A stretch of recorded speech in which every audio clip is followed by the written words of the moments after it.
Okay. So, good afternoon, everyone.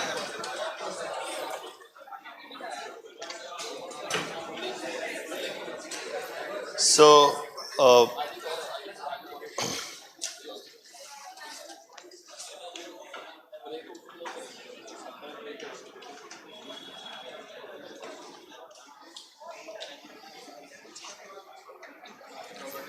now we were discussing the governance portion.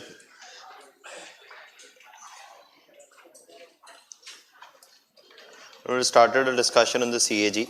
So we'll complete CAG first, and then we'll first complete the electoral reforms. Then election.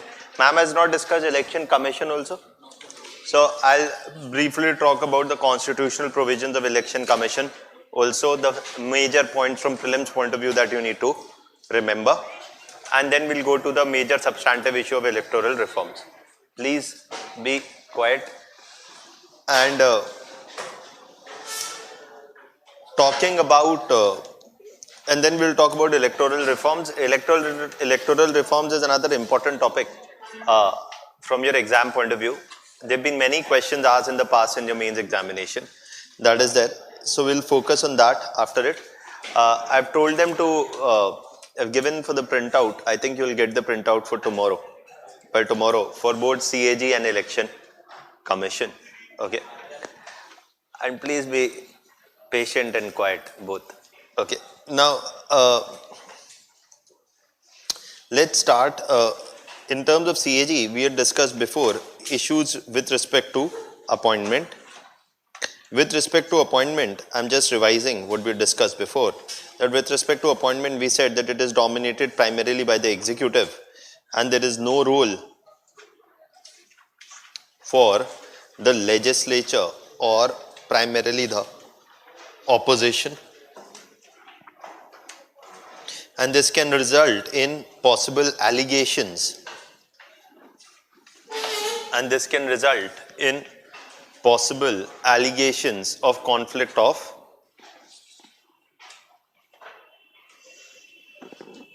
interest, as was in the case of Shashikant Sharma. So that is something that we discussed. Then issues with respect to appointment was one thing. The other thing was with respect to the jurisdiction of CAG. And in terms of jurisdiction of CAG or in terms of the powers of CAG, where we talked about the scope of audits, right? And the scope of audits, we talked about that the CAG has time and again asserted that the scope of its audit is not just compliance or financial audits, but also performance audits, right? And here we talked about that how the CAG's performance audits has sometime been a matter of controversy also. But at the same point of time, such performance audits are very essential to enforce accountability of government expenditure. And accountability of government expenditure primarily from the view of assessing what? Outcomes. Assessment of outcomes.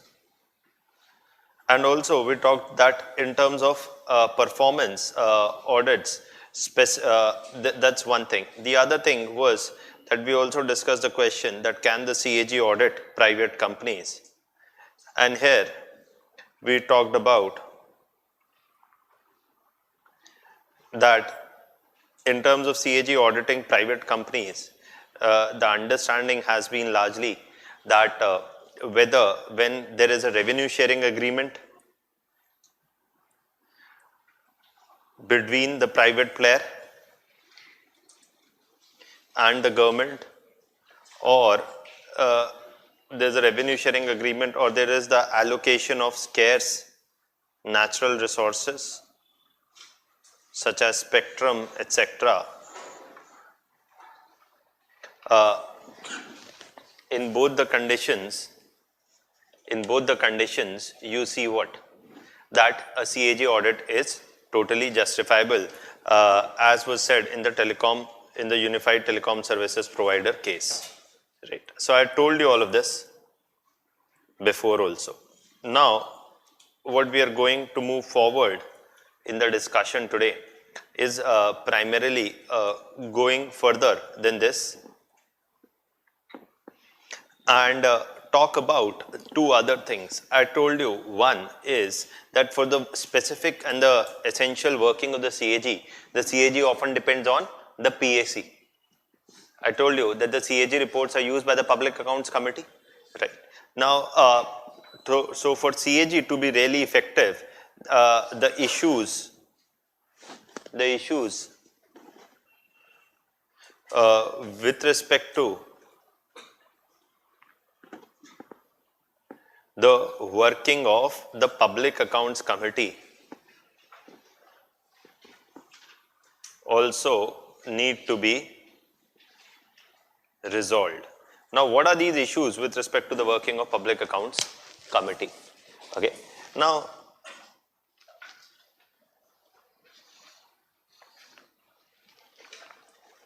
the issues with respect to the need of, or what are the issues with respect to the Public Account Committee that need to be worked out with? Firstly, you should know some things about the Public Accounts Committee. It has, as you know, it has 15 members from the Lok Sabha, and it is primarily a body of the Lok Sabha. Though, and this is something that you must know from prelims point of view also, though it has 7 additional members from the Rajya Sabha, which are appointed as a matter of convention. Also, this appointment is on the basis of a proportional representation system, meaning on the basis of proportional representation in the Lok Sabha. So if you had 50% of the seats in the Lok Sabha, you will have 50% of the seats within the PAC. Okay, the Public Accounts Committee as well. It's according to your proportion of the number of seats you have in the Lok Sabha. The term is 1 year.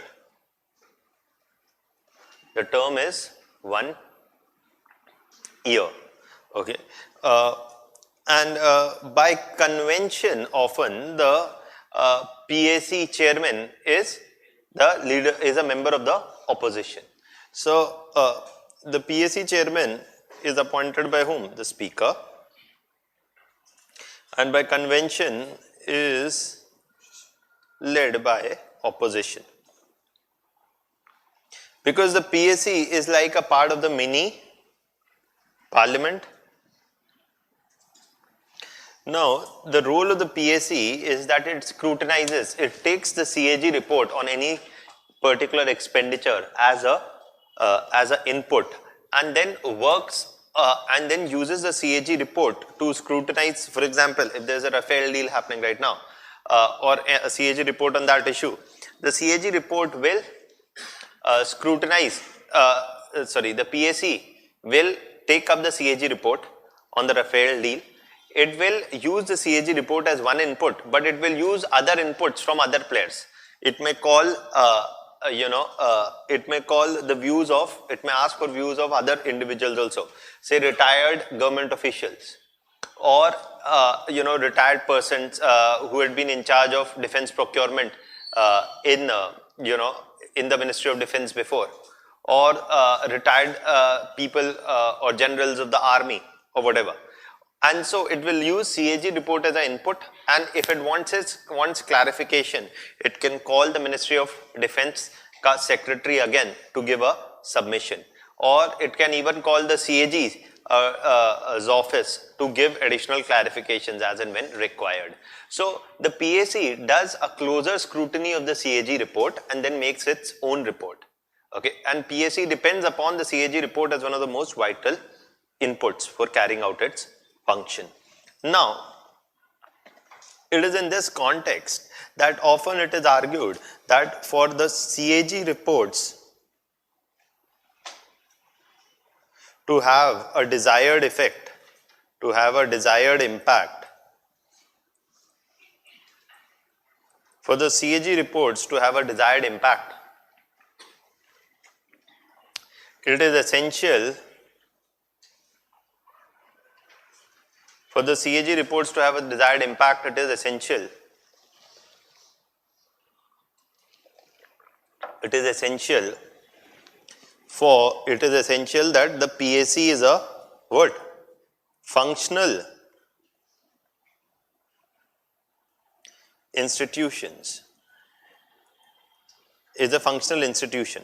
In the sense that if the PAC functions well, the CAG will also, its report will also have a better scrutiny and also will have a better impact, because the CAG itself cannot hold the government accountable. It is the job of the PAC. Okay, it's not CAG's job to hold the government accountable. The CAG's job is to assist the PAC to hold the government accountable. Yes, it is true that the CAG takes office oath on the Constitution of, in the name of Constitution of India. That's all true. But the CAG's role is to uphold the Constitution through the PAC, not by bypassing the PAC. That's there. Now, what are the issues? Now, this much background is important to understand the issues. Is the color visible at the back? Yes? Okay. So, issues with respect to working of the PAC. There are a number of issues with respect to working of the PAC. Firstly, the PAC's term is 1 year and it is reconstituted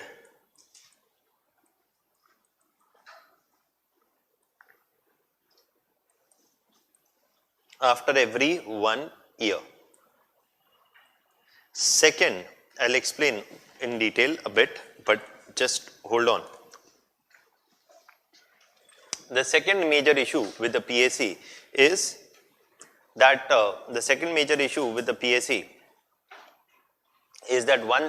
its term is 1 year. The second major issue with the PAC is that the proceedings of PAC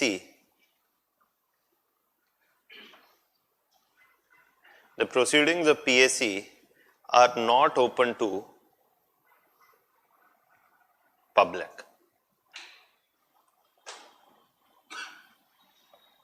Okay, proceedings, I am not saying report. The report obviously is tabled in the House, and the report is tabled in the House, and the report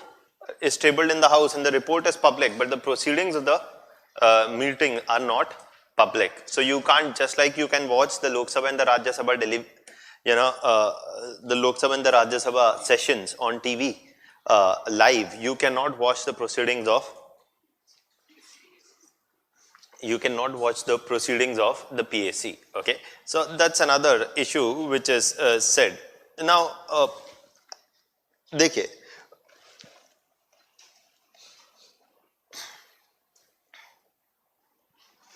also one of the last things is that there is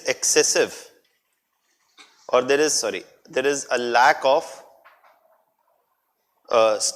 formalization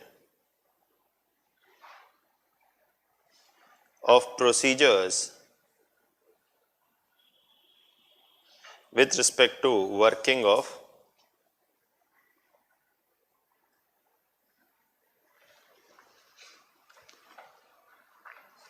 PAC. Lack of formalization of procedures with respect to working of PAC. देखिए, what is this? I'll tell you all three of them. Firstly, the first thing is, who are PAC members? They are sitting MPs of the Lok Sabha and partly of the Rajya Sabha as well. Now, every party has a certain number of seats. The party decides whom they want to send to the PAC. Okay, that's there. Now, these individuals who are appointed to the PSC, they have a term of 1 year. And the PSC as a whole has a term of 1 year. Every 1 year it is reconstituted. Now, what this happens is that if a first-time MP is becoming a member of the PSC, he may not have the requisite experience. So in the PSC, you are going to scrutinize CAG reports on a variety of issues. Suppose you have a first-time MP, you have never ever scrutinized the report of any ministry, okay? And that means that these individuals often lack expertise and experience to understand what is written in the CAG report.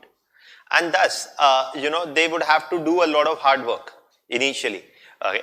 And by the time they gain some amount of experience in scrutinizing, say, PSC reports, their tenure is over. And they may or may not be reappointed in the next term, okay?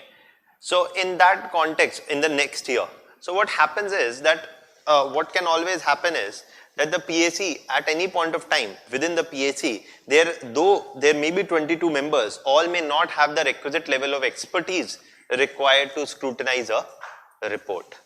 So what has been suggested, do you get this point? This concern is there on a number of grounds, because CAG reports may be a bit technical and it may be a bit difficult to grasp on an initial level. But if they were to have a term of, say, 5 years, then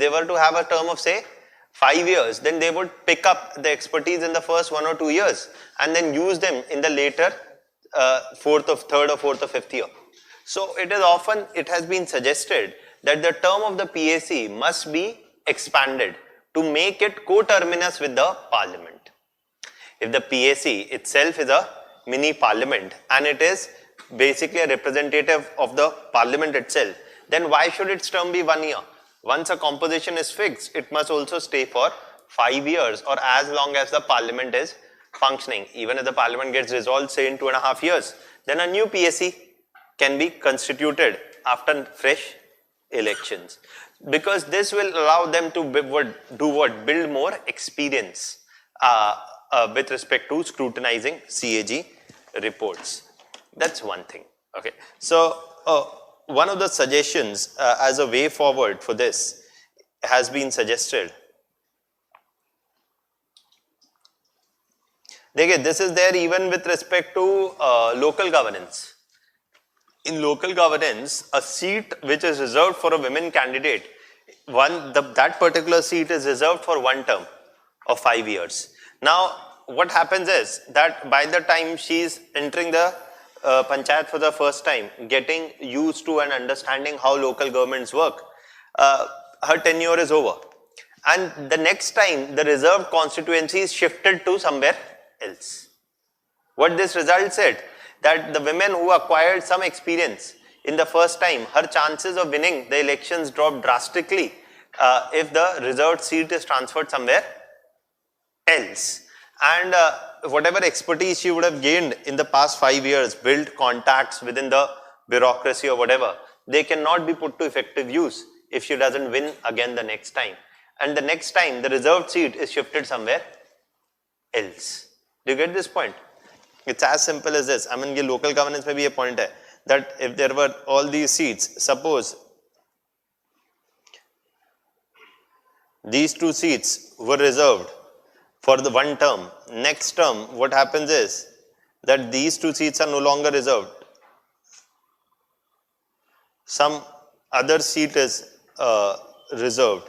And what this does is that at any one point of time, those who had gained experience during their first term, their chances of winning the next term actually drastically diminish.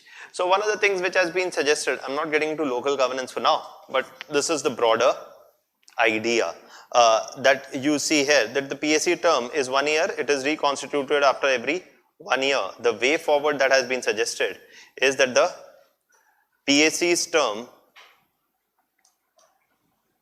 must be made coterminous. The PSC term must be made coterminous with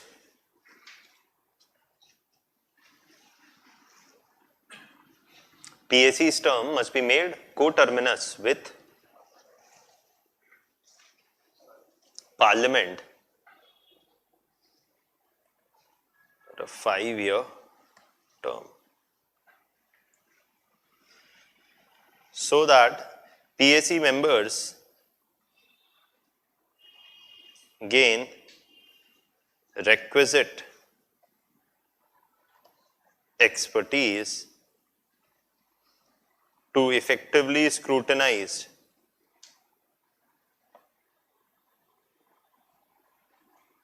CAG reports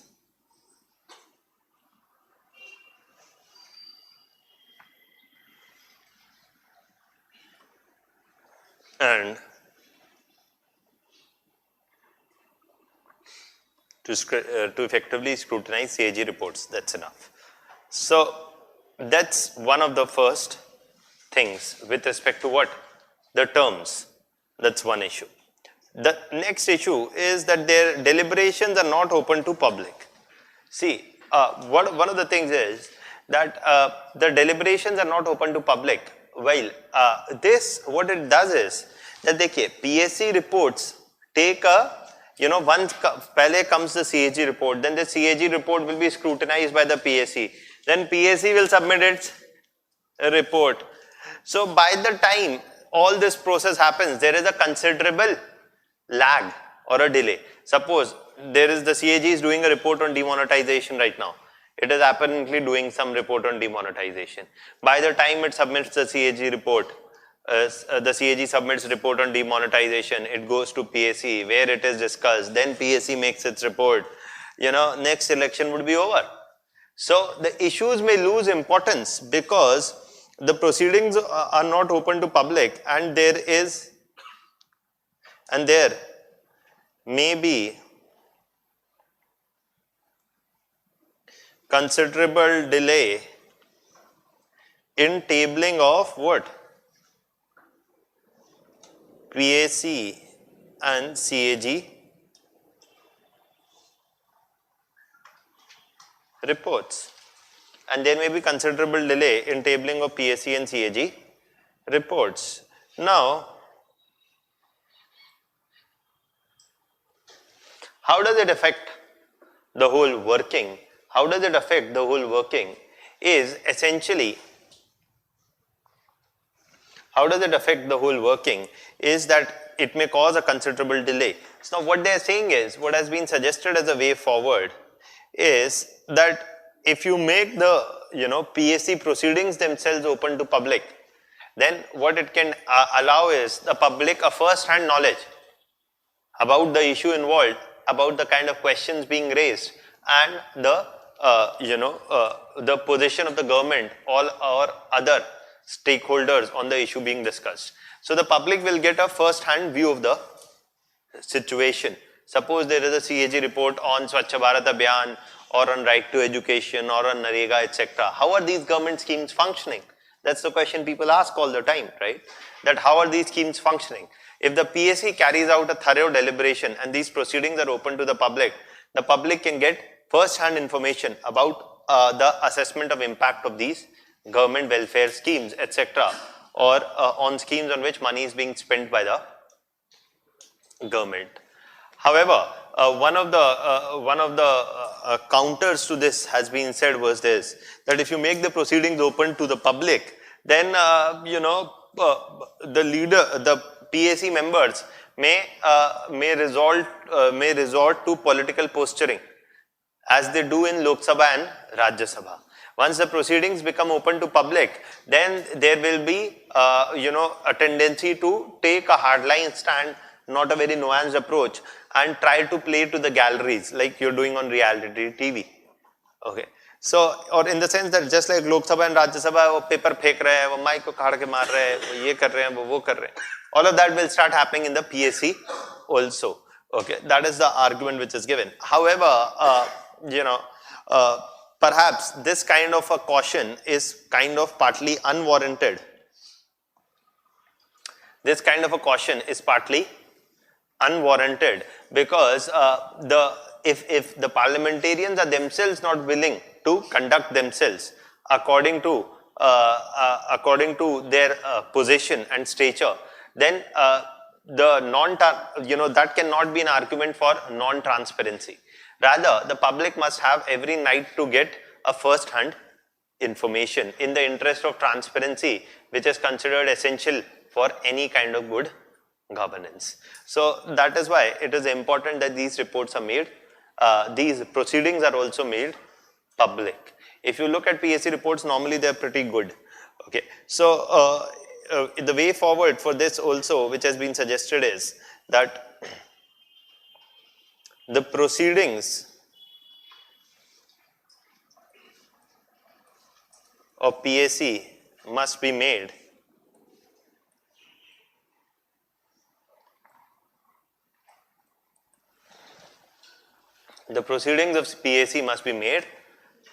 public to allow closer scrutiny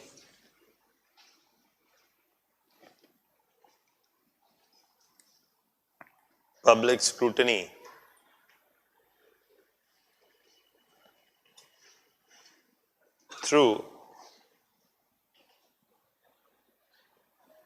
first-hand information.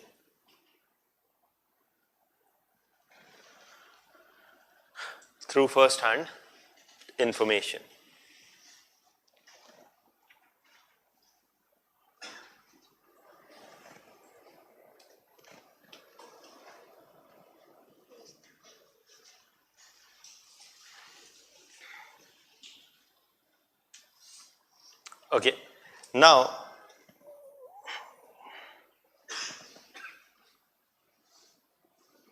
and the lack of formalization of procedures with respect to working of the PSC says, the lack of formalization of procedures with respect to the working of the PSC is this, that PSC gets a number of CAG reports. It doesn't pick up every CAG report to have an intensive discussion. It is the discretion of the PSC chairman to decide which CAG report to have a closer look at. Okay, because the PSC is not possible for the PAT at times to scrutinize all CAG reports. So which CAG reports it must take a closer look at is the discretion of the PSC chairman. And if the PSC chairman decides to not pick up a certain issue, then there is no rules on the basis of which it decides.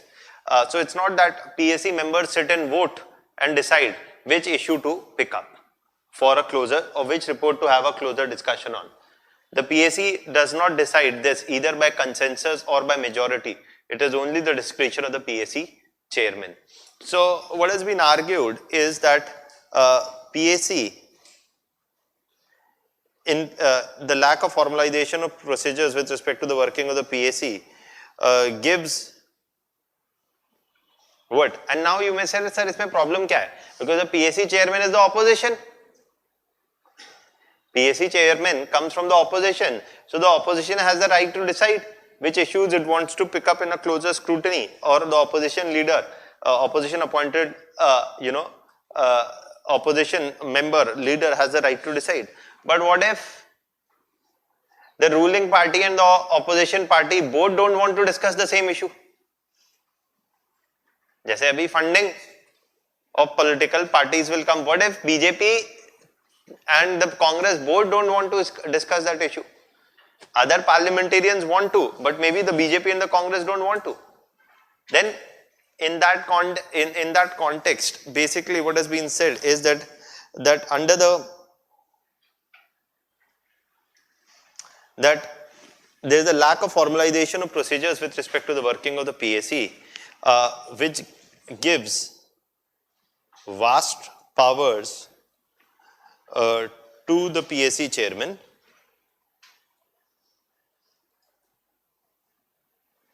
and rules need to be formulated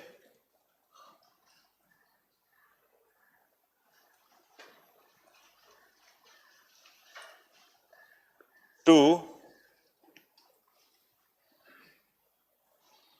decide which issues will be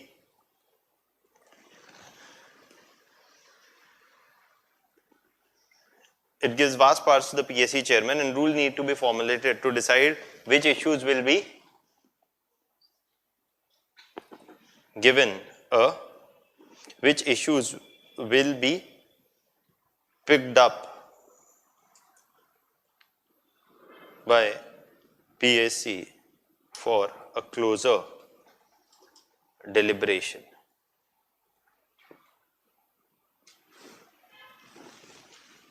For a closer deliberation.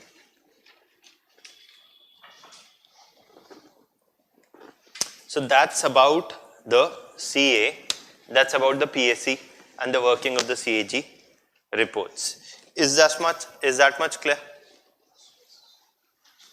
Okay, this was the third major issue that we discussed. The fourth issue that we're going to talk about is primarily about, the fourth major issue that we're going to talk about is the quality of CAG reports themselves. Okay. So it's not that for the first time that P. Chidambaram has said something about the quality of CAG reports. Quality of CAG reports has been a topic of long-standing discussion. That a lot of attention and rightly so, a lot of media attention and rightly so has gone towards what does the CAG have to say on a particular issue, and that is a welcome development, that at least some sections of the media are willing to take a closer look at the CAG reports. That's a welcome development. However, that also has led to some questions about the quality of CAG reports. That's the fourth major issue that we are talking about, the quality of CAG reports. Now, when we talk about the quality of CAG reports, to understand you much better if I can get familiar with the way you talk. I need your permission to help. Okay, so the quality of CAG reports. Now, with respect to the quality of CAG reports, actually all of this, I'll just tell you a brief of the context of this. All of this context and this whole debate came out in a much bigger way in the public after the 2G scam. So, or after the 2G telecom spectrum allocation issue, there were questions raised about the CAG report, that how did the CAG quantify, what formulas does the CAG use to quantify that it could have led to there was a revenue foregone of 60,000 crores to 1,60,000 crores, somewhere in that range. Okay, so there were questions raised about the quality of CAG reports. Some said that the CAG report is biased. Who? Especially the Congress members argued that the CAG report is biased, and that the whole quantification of revenue foregone was itself a very tricky issue. One thing was to say that the government followed what? The spectrum allocation on a first come first serve basis, which resulted in loss of revenue, or revenue was foregone by the government. It was better if the government would have adopted a auctioning route. That's one thing. But when you quantify the loss, the impact of the report, the political significance of the report, the impact of the report increases very substantially. I'm not getting into the details, but there's something also said in the current CAG report on Rafale, that the government on the bank guarantee to the Rafale deal. No need to get into the details, because but the CAG report said that the bank guarantee has not been really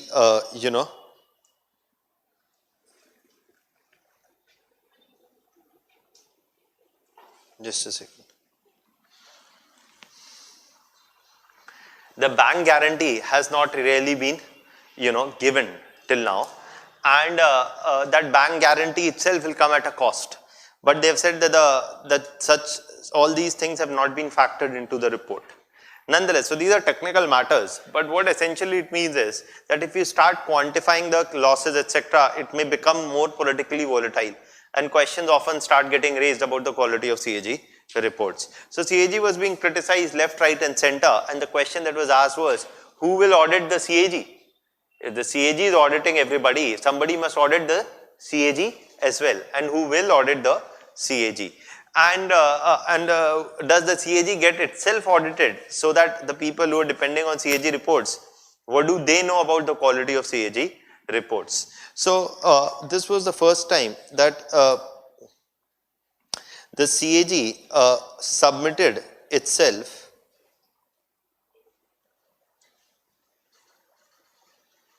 to a peer-to-peer assessment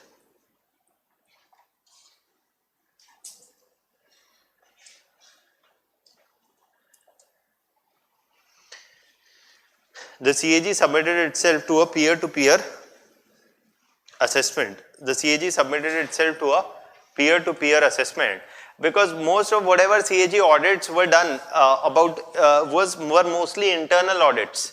Internal audit का कोई मतलब नहीं है, in the sense that it has to be an independent third-party audit. Now the CAG for the first time decided to submit itself to a peer-to-peer assessment in 2012. In 2012, to the INTOSAI, the International Organization of Supreme Auditing Institutions. The CAG is the supreme auditing institution in India, the topmost auditing institution in India. Similarly, there is an organization of supreme auditing institutions of world over, of mature democracies. There are 35 members of the INTOSAI. There's 35 members of the INTOSAI.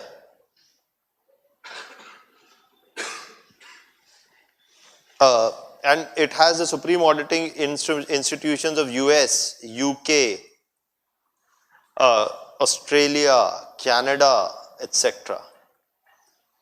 Okay, so that is there. This was an organization. So the CAG submitted itself to audit by this organization, where voluntarily submitted itself to this kind of an audit, where they handed over the reports for the 2010 to 11 period.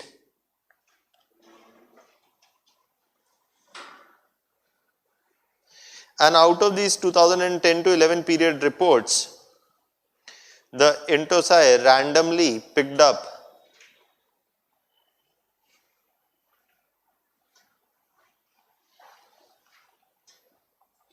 35 reports for closer scrutiny.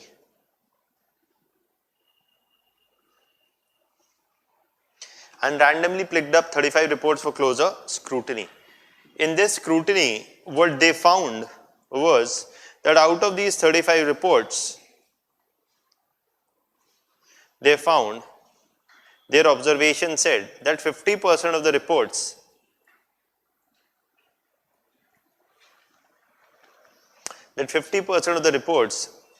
were or could have been more balanced in their assessment, or were basically at times too harsh on the executive, or basically often only highlighted what?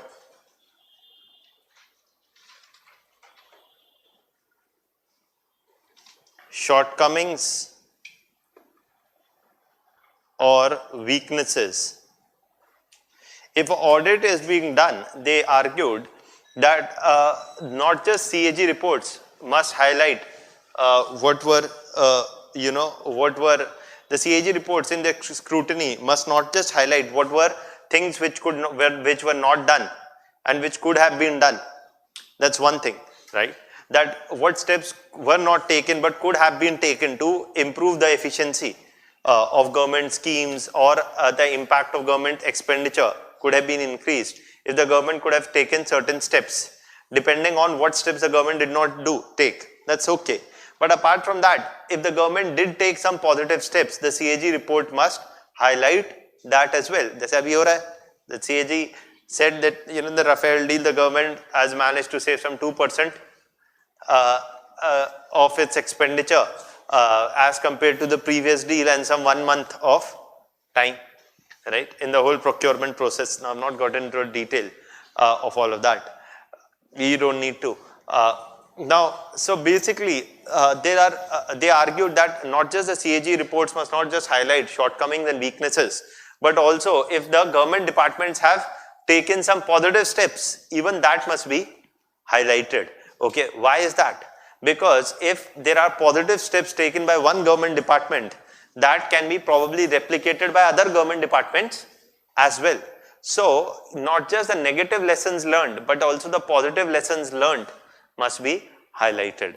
So, and also at times the CAG reports have the benefit of hindsight.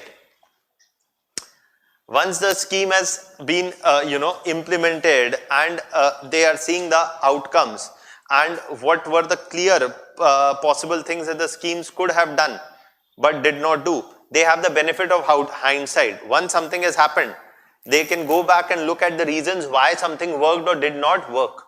Okay, whereas policy makers do not always have the benefit of hindsight. They may not always be in a position to predict all the consequences of their actions. Now, somebody would say that, sir, that's the reason, policy makers could not have predicted all the consequences of demonetization, right?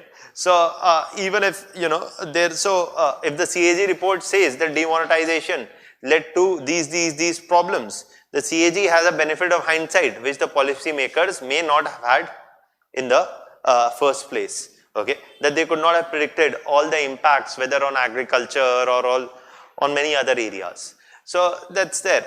But that's what is often said, that the CAG's criticism is fine, but at the same time, at times it was found in the INTOSAI's assessment that CAG reports were at times a bit too harsh on the government of the day. Okay. Yes.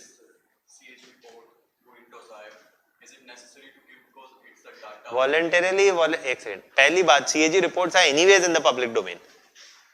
CAG reports are anyways in the public domain, sir. The Rafale report is now in the public domain. आप भी download करके पढ़ सकते हैं.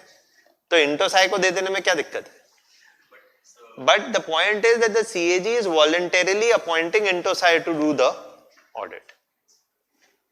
ठीक है? हाँ. Is it any benefit in this in submitting this report internationally to India? Is it any? Is there any benefit? अभी देखिए इंटरनेशनली क्या, अरे देखिए आप देश की इज्जत पे मत आ जाया करिए हर वक्त. देश की इज्जत नारी की इज्जत की तरह नहीं है जो हर वक्त is always endangered. Indians, तो इसका देश की इज्जत से कोई लेना देना नहीं है. International reputation, nothing of that sort.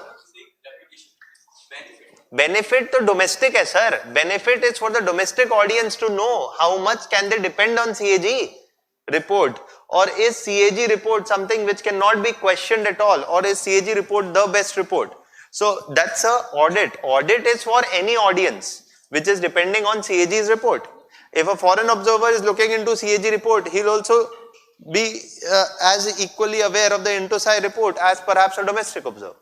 That's it. तो उसमें फॉरेन डोमेस्टिक का कोई मैटर नहीं है. ओके, हाँ, इंटोसाई बायस्ड. देखिए द पॉइंट इज दैट, देखिए हमें पॉलिटिक्स नहीं खेल रहे कि कौन बायस्ड है कौन नहीं बायस्ड है. सिंपल पॉइंट है, CAG is voluntarily submitting itself. CAG को कोई धक्का नहीं है. Neither the government can say, neither the government, the executive cannot say, the legislature cannot say. The CAG, in the interest of transparency, is voluntarily submitting itself.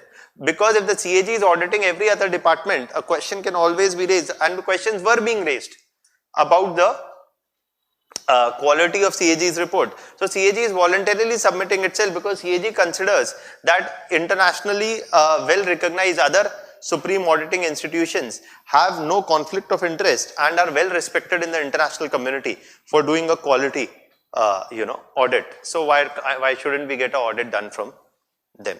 Okay, that is there. Now, so 50% of the reports could have been more balanced in their assessments, were either too harsh on the executive and often highlighted shortness and weaknesses, but did little to highlight but did little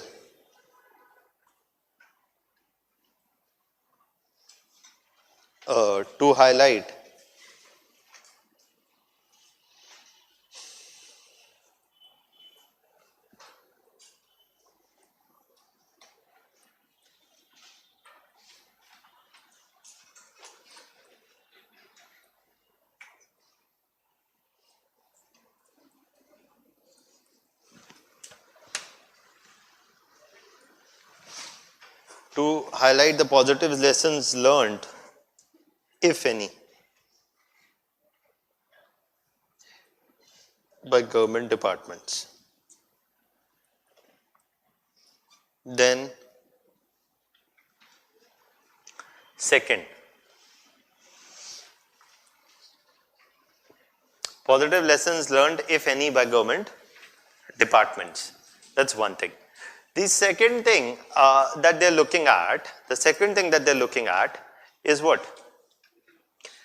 That's not all. The INTOSAI report said that 50% of the reports, okay, that was there, and some 25% of the reports, the observations made in them, made in reports,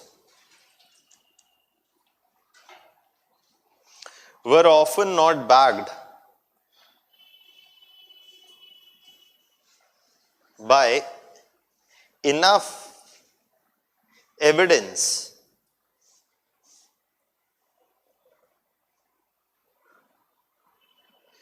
so at times some of the observations made in the report about the quality of or about the impact of any government scheme, some 25% of the reports had observations which were not backed by enough evidence, okay, or enough quantitative or qualitative evidence. So even there were some questions raised about quality of the CAG reports with respect to not every observation being made with sufficient evidence on board. So even that was pointed out as a issue. That said, these were the shortcomings in the CAG findings. Shortcomings in the working of, shortcomings with respect to CAG. However, while carrying out this audit, what? While carrying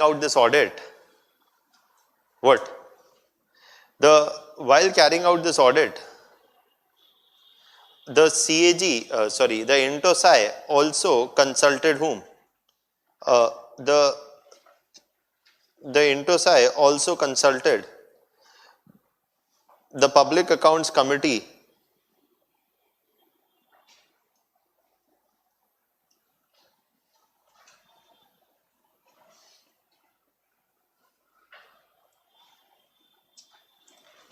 INTOSAI consulted the Public Accounts Committee and the Committee on Public Undertakings as well.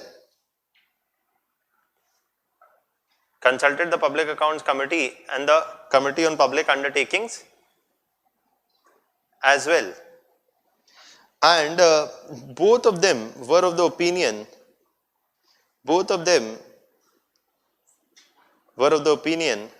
that despite their shortcomings,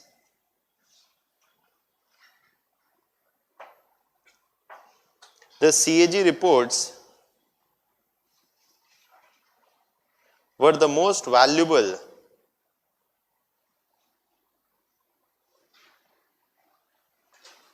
set of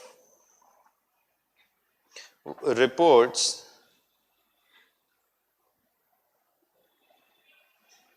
which provided quality inputs to the PAC or COPU not readily available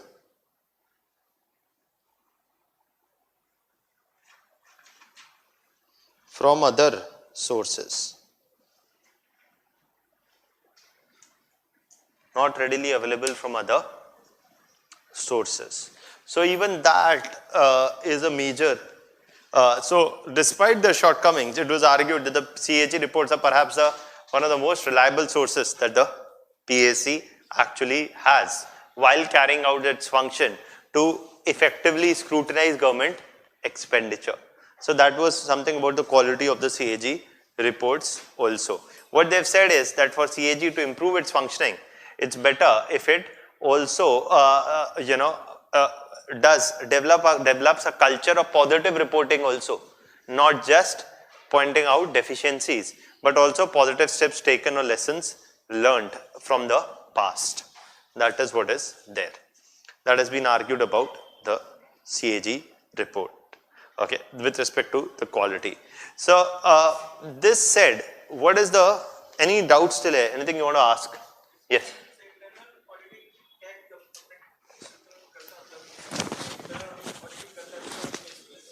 क्या उसका issue? कुछ नहीं है, conflict of interest है sir. आप अपनी copy खुद check कर रहे हैं. अरे इंटरनल ऑडिट आप अपनी कॉपी खुद चेक कर रहे हैं. हर गवर्नमेंट डिपार्टमेंट में अपना ऑडिट भी होता है, उसकी कोई पॉइंट नहीं है ना. आप अपनी कॉपी खुद चेक कर रहे हैं. That is for you to learn your lessons for yourself. But somebody should assess, third party should assess that whether you have learned the lessons or not. आप तो कह रहा हाँ मैंने देख लिया, अपनी कॉपी चेक कर ली, जो गलती थी देख लिया, I have learned, अब नहीं है वो गलती. There must be a neutral third party observer. That is there. एक ही इंस्टीट्यूशन है sir, CAG is the only institution. COG is the only supreme auditing institution, तभी तो सुप्रीम है. इंटरनल ऑडिट बता रहा हूं मैं, अपनी कॉपी खुद चेक कर रहे हैं आप. कॉन्फ्लिक्ट ऑफ इंटरेस्ट है, अपने आप को आप हमेशा वेरी गुड ही देंगे. आरबीआई तो आरबीआई का कह रहे हैं लोग, आरबीआई को ऑडिट करवाओ. क्या झंडे गाड़ रही थी आरबीआई जब प्रिवेंटिव करे? व्हेन व्हाट झंडेज RBI was guarding at the time that NPAs were zooming? What was RBI doing to scrutinize? People have said already, CAG has also said, why shouldn't we do an audit of the RBI itself? As of now, the RBI Act does not allow, and there are many problems with the RTI Act also, RBI Act also. And one of them is that there is no provision for an independent third-party audit of the RBI itself. चलिए और कुछ? Any other question? Now, the next thing is about the next thing. आप जाके Google करिए, आप देख लेंगे कि after this whole NPA things blew out of control, you can go and find in the newspaper many articles were written that why shouldn't the RBI be audited. Even one of the CAGs, previous CAGs said, I think Shashikant Sharma himself said that probably it is time to consider whether the RBI itself must be audited by the CAG. Okay, so that's there. तभी तो आपने RBI की ऐसी आज तक कौन C audit report पढ़ी है जिसमें RBI से सवाल पूछा जा रहा है? Okay, that's there. So वो आप अपनी कॉपी खुद चेक करेंगे, सीधी सी बात है, you'll always give very good. Okay, so it's as much as simple as that. Now, despite all these, so what are the way forward? We say, with most of the areas have been telling the way forwards already, but a few number of additional examples, a few number of other additional suggestions have been given by BP Mathur in his book on public accountability and government expenditures.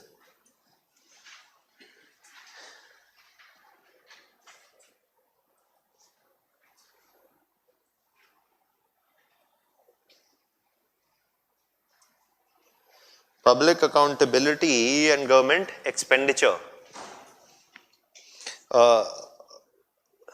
strengthening the CAG.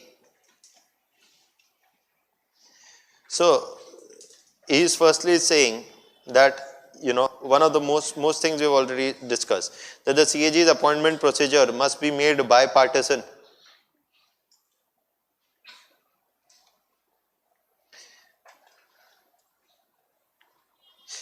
The PAC's term must be made coterminous.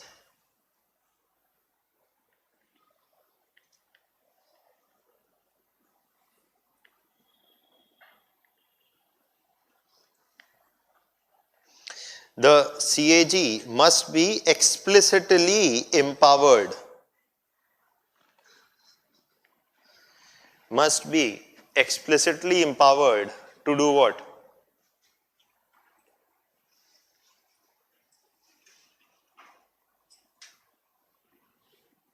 To do performance audits.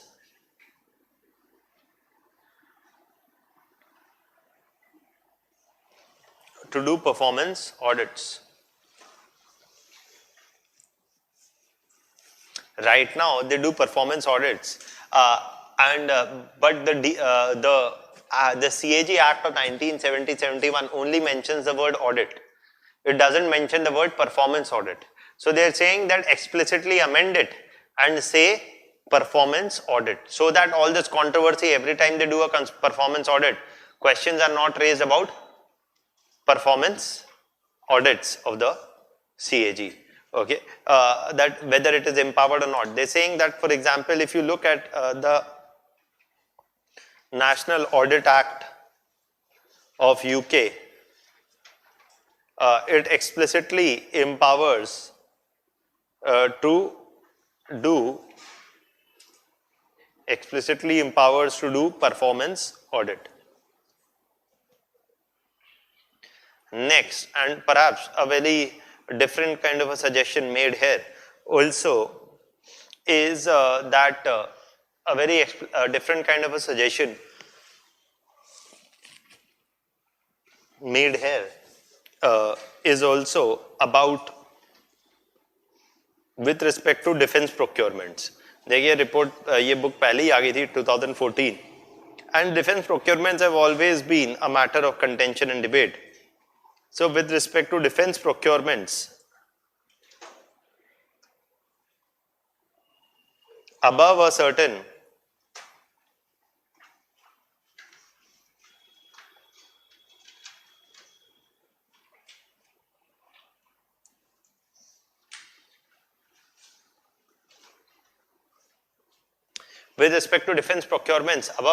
monetary limit, a pre-acquisition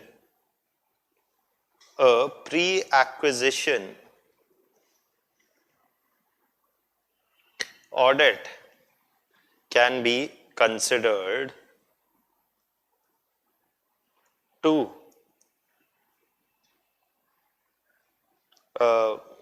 deal with any controversy related to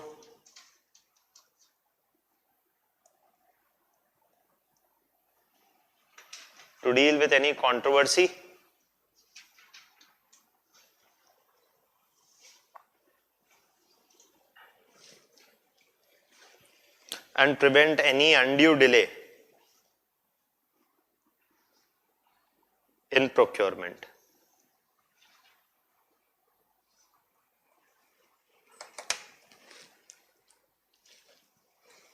What are they saying is a pre-acquisition. What are they saying is a pre-acquisition audit. What does a pre-acquisition audit mean? Is, for example, that before you sign the Rafale deal itself, you get the tentative Rafale deal audited by the CAG. Before the expenditure happens, he's saying, though currently the CAG's role only comes in once the expenditure happens. That's true. But they're saying that in the interest of, that the defense procurements often get clouded into controversy. And why not allow the CAG to audit such procurement deals even before the expenditure has happened, so that the CAG report can be considered as an independent third-party view over the whole procurement matter. It will allow to address any or prevent any unnecessary controversy and also prevent any further delay in decision making on defense procurements. So why can't this be done? So is what is a proposal. Now one may or may not agree with it, but that's a proposal. Okay, because that may involve partly going beyond the current powers of the CAG, which come into play only with respect to once the expenditure has happened. Okay, that is there. So is that point clear? That it's only once the expenditure has actually happened that all this debate normally comes up, but they're saying that why can't a pre-acquisition audit be done? Okay, that's there. अगर CAG पहले ही बता देती कि 2.8% money would be saved, then there would not have been so much heat and so much drama and all of that, right? So that is there. Is that much clear? Right. So these are some of the suggestions which are made. The CAG has given report on a variety of other issues as well. For example, on defense procurements, time to time. Now we don't need to get into that. You'll get the handout where I've given that as a case study as an example.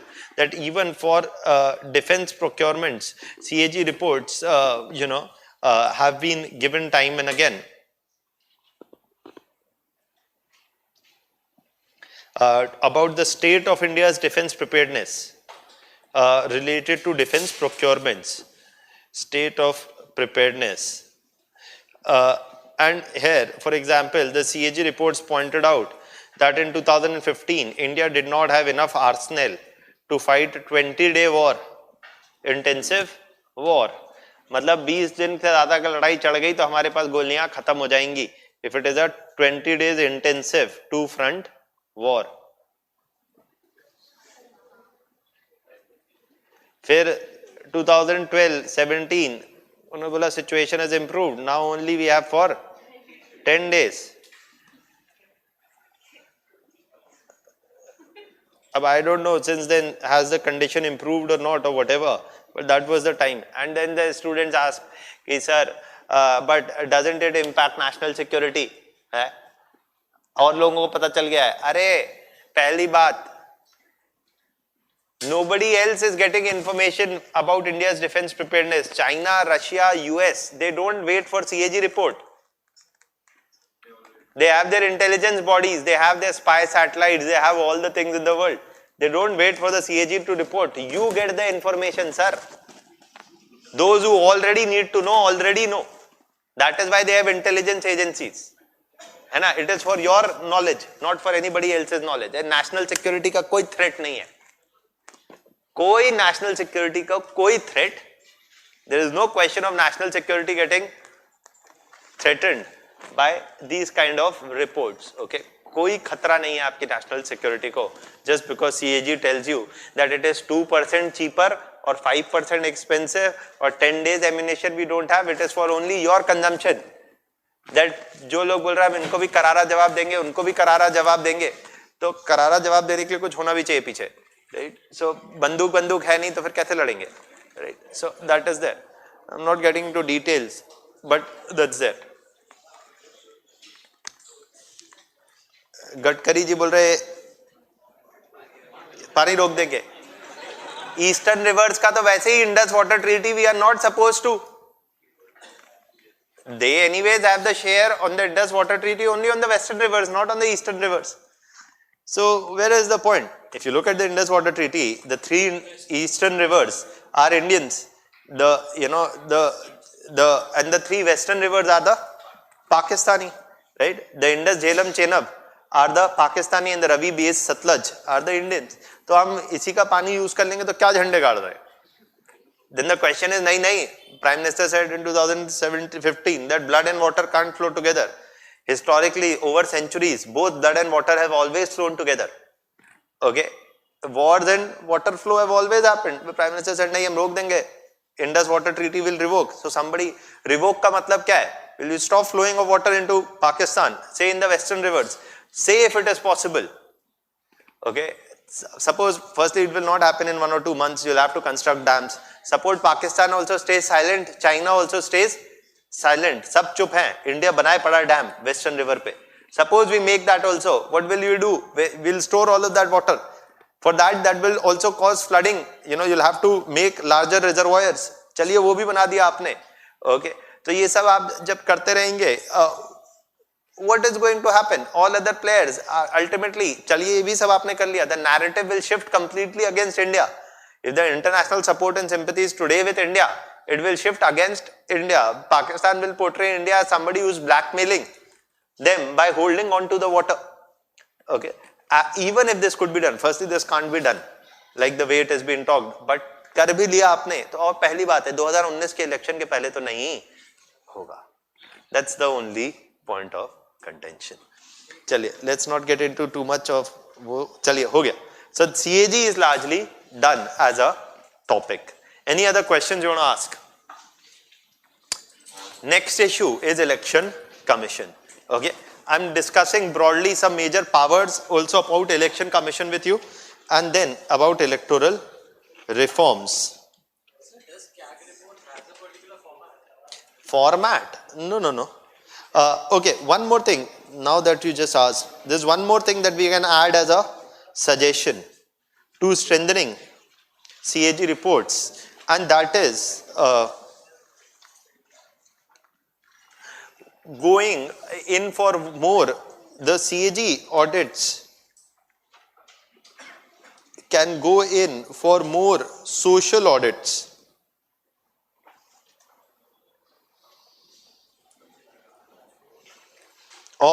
And already the CAG is carrying out certain social audits of whom? Of NREGA. Social audits of NREGA. Now firstly, what is a social audit? Social audit of NREGA. What is social audit? General public का view ले रहे हैं, तो आपसे पूछे कि नरेगा कैसा चल रहा है, आपको क्या लगता है? It is not general public view, क्योंकि जनरल पब्लिक से पूछेंगे तो बोलेंगे नरेगा का जोश हाई है. No. Social audit is not done by taking the view of the general public. Social audit is done by taking the view of the end beneficiary or the recipient of a particular welfare scheme. So for example, if NREGA's audit is to be done in Rajasthan, CAG will get in touch with other NGOs, civil society organizations, and tell them to do a social audit in the 10 districts of Rajasthan, say picking up 40 villages, and go and talk to villagers who are working under NREGA or who have previously worked under NREGA, that in the last year, how many days of work did you receive? How many days of salary did you receive? How much salary did you receive? Okay, all these kind of questions, asking the questions about the impact of the scheme from the recipients or the beneficiaries of that scheme, not you. आप तो बोलेंगे हमने पढ़ा है ऐसा, scheme सही चल रही है एकदम, right? So that is not a social audit. The social audit is done by the end recipient. So in that context, the CAG can resort to more doing social audits, and that social audits often involve the view of the end recipient and are more qualitative in nature.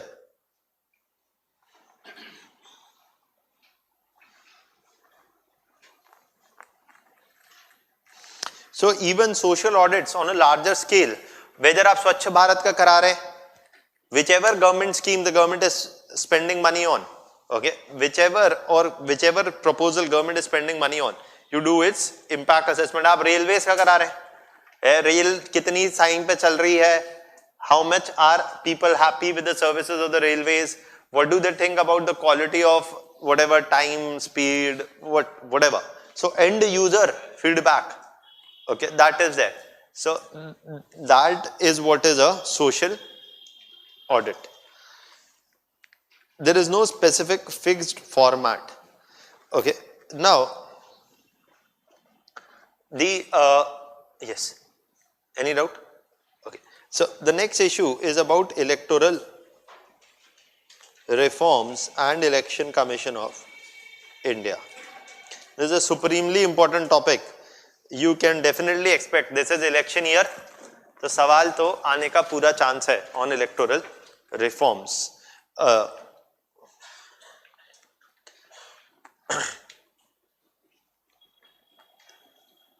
Now,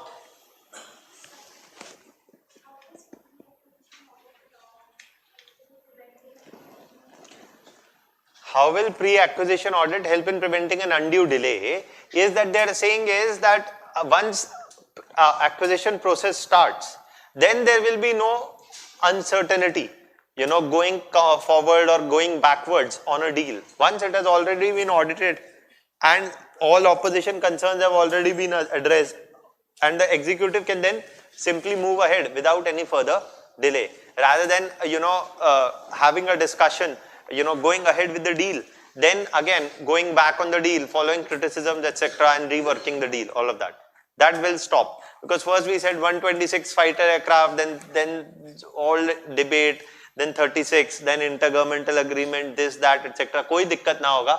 Once you formulate the scheme, you get it audited and you go through. Smooth one-line process, they're saying.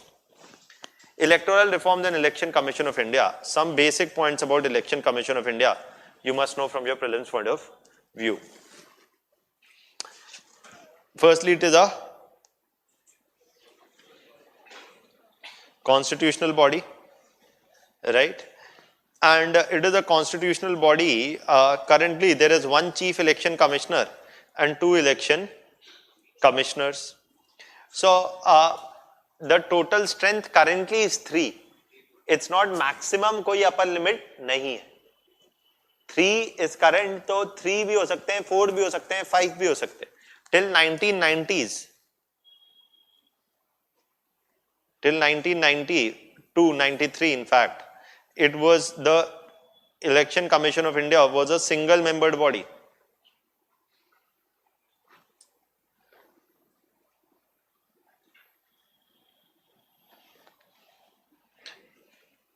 Article 324, अरे जो है मेरे को, till the time of TN session, TN session थे जो आपके voter ID card पे आपकी फोटो ले आए. It became photo voter ID cards. Okay. So till the time of TN session, it was a single membered body. Article 324 to Article 329 define some of the roles and powers of Election Commission. Firstly, there is a mention of what? That the Election Commission has the whole sole powers with respect to conducting and supervising elections. With respect to conducting and supervising elections. देखिए, I'll get into this whole process of conducting and supervising elections in a minute. And the Election Commission has an important role in the conduct and supervising of elections. Which elections? All elections. ऐसे याद रख लीजिए. All elections except local government elections. Which all elections? Thus we are talking about Lok Sabha, Rajya Sabha, State Assembly, President and Vice President. State Assembly, President and Vice President. State Council सब में जगह है नहीं, वो भी आ जाएगा तो उसको भी टिक करने में कोई दिक्कत नहीं है. Okay, so that's there. Now, also what is mentioned is that there will be universal adult franchise, that everyone shall have the right to vote except under certain conditions. Do not try to remember the name of every article, number of every article. Okay, कोई point नहीं है, कोई नहीं पूछेगा. That Article 326 says what? It talks about universal adult franchise. कोई नहीं पूछने वाला आपसे. Okay, what you should know is that what are the provisions. Okay, so except under certain conditions. Which conditions are they talking about? That, for example, must not be of an unstable mind.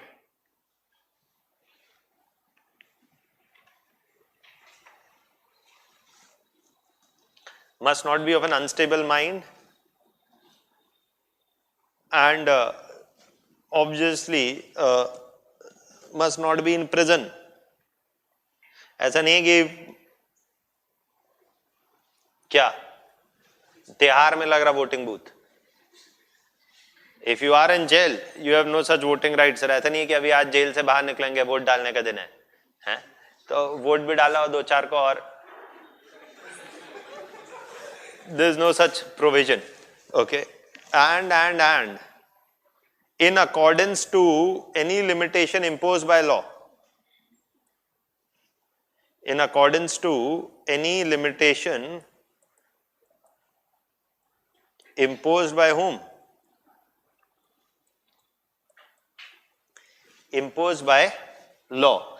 Meaning, can the government tomorrow bring in a law and say that nahi, if you are not 10th pass to nahi milega voting right? Yes, the government can. Because the universal adult franchise law say the provision of the constitution says that nobody shall be discriminated against on the basis of only caste, class, religion and all those things. Okay. But if say the government brings a uniform criteria कि अगर आपने 10वीं पास नहीं करी है तो आपको voting का कोई अधिकार नहीं है. So can the government bring such a law? Yes, the government can bring such a law. Has the government ever brought such a law? No. But though with respect to local governments etc, they will say कि भाई for those who are contesting elections something, but not on voting. I personally think people who go to IIT and IIM, they must be banned from voting. Anyways, they don't vote mostly because they're busy, because that's the only day they get off. Weekend celebration or something happens. But anyways, उनको दिमाग बिल्कुल नहीं है, ऊपर खाली है बिल्कुल. Okay, so that is there. चलिए कोई नहीं सबको होना चाहिए. I'm just joking. Now,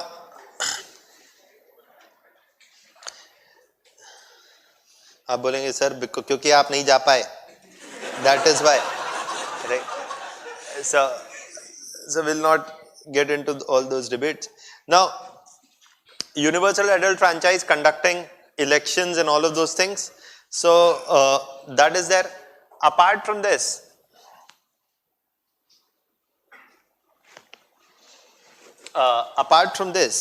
with respect to the powers,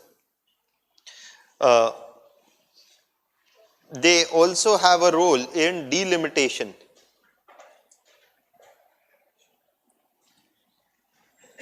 Delimitation of constituencies. You heard about delimitation of constituencies? Ma'am discussed? Already? Yes, no? जी? क्या है मैम डिस्कस? ओके, बता दो आप सर, फिर भी है कोई बात नहीं. 19. So basically delimitation commission is formed. Delimitation commission is formed. I'm not getting into so let me just say delimitation commission is formed. Delimitation is telling the whole size of the constituency and all of those things. So delimitation has happened after every census, 52, 62, 72, right? And then 2002. 4 delimitations have happened after every census. तो आप बोलेंगे sir ये 1972 में इन्होंने freeze कर दिया. Till population stabilizes, they said till 2002 population will stabilize. Because one vote, one value, according to that logic they had to do delimitation. But population of northern states बढ़े जा रही थी, southern states was not increasing. So representation of southern states was declining. Finally they freezed this whole thing in 1972. Chaliye, I'm not getting into details, but just you should know the composition of delimitation commission. Firstly, is it a statutory body or a constitutional body or both? Statutory है sir, it is not a constitutional body. ठीक है, हर 10 साल में एक बार बनाई जाती है. Okay, now delimitation is frozen till 2026. है ना? अभी statutory body है, what is its composition? I'm just telling, In case, yes, that there is Supreme Court, 2 Supreme Court judges or ex-judges of the Supreme Court. So that gives it a judicial nature. Plus, there is the Chief Election Commissioner or the Election Commissioner. Plus, for every state, क्या है 10 कदम 10 representatives for every state, 5 MPs and 5 MLAs. They are consulted. That's broadly the composition of Delimitation Commission. Please remember, its recommendations are binding. Yes. And are binding and what? Not subject to judicial review. Ma'am has discussed. Okay, आपका revision भी हो गया एक तरीके से. For the coming 1 month, we will be in a fire mode. Okay, बस एकदम करते करते ऐसे ही रिवाइज कर लेना होता है और कितना देर लगता है? It takes 5 minutes. Okay, so that's about Delimitation Commission. Now, apart from this, if this much is there, apart from this, the Election Commission, there are 2 acts. The Representation of People Act. Any doubt? The Representation of People Act 1950 and 1951. 1950 Act talks about that there would be a general electoral roll.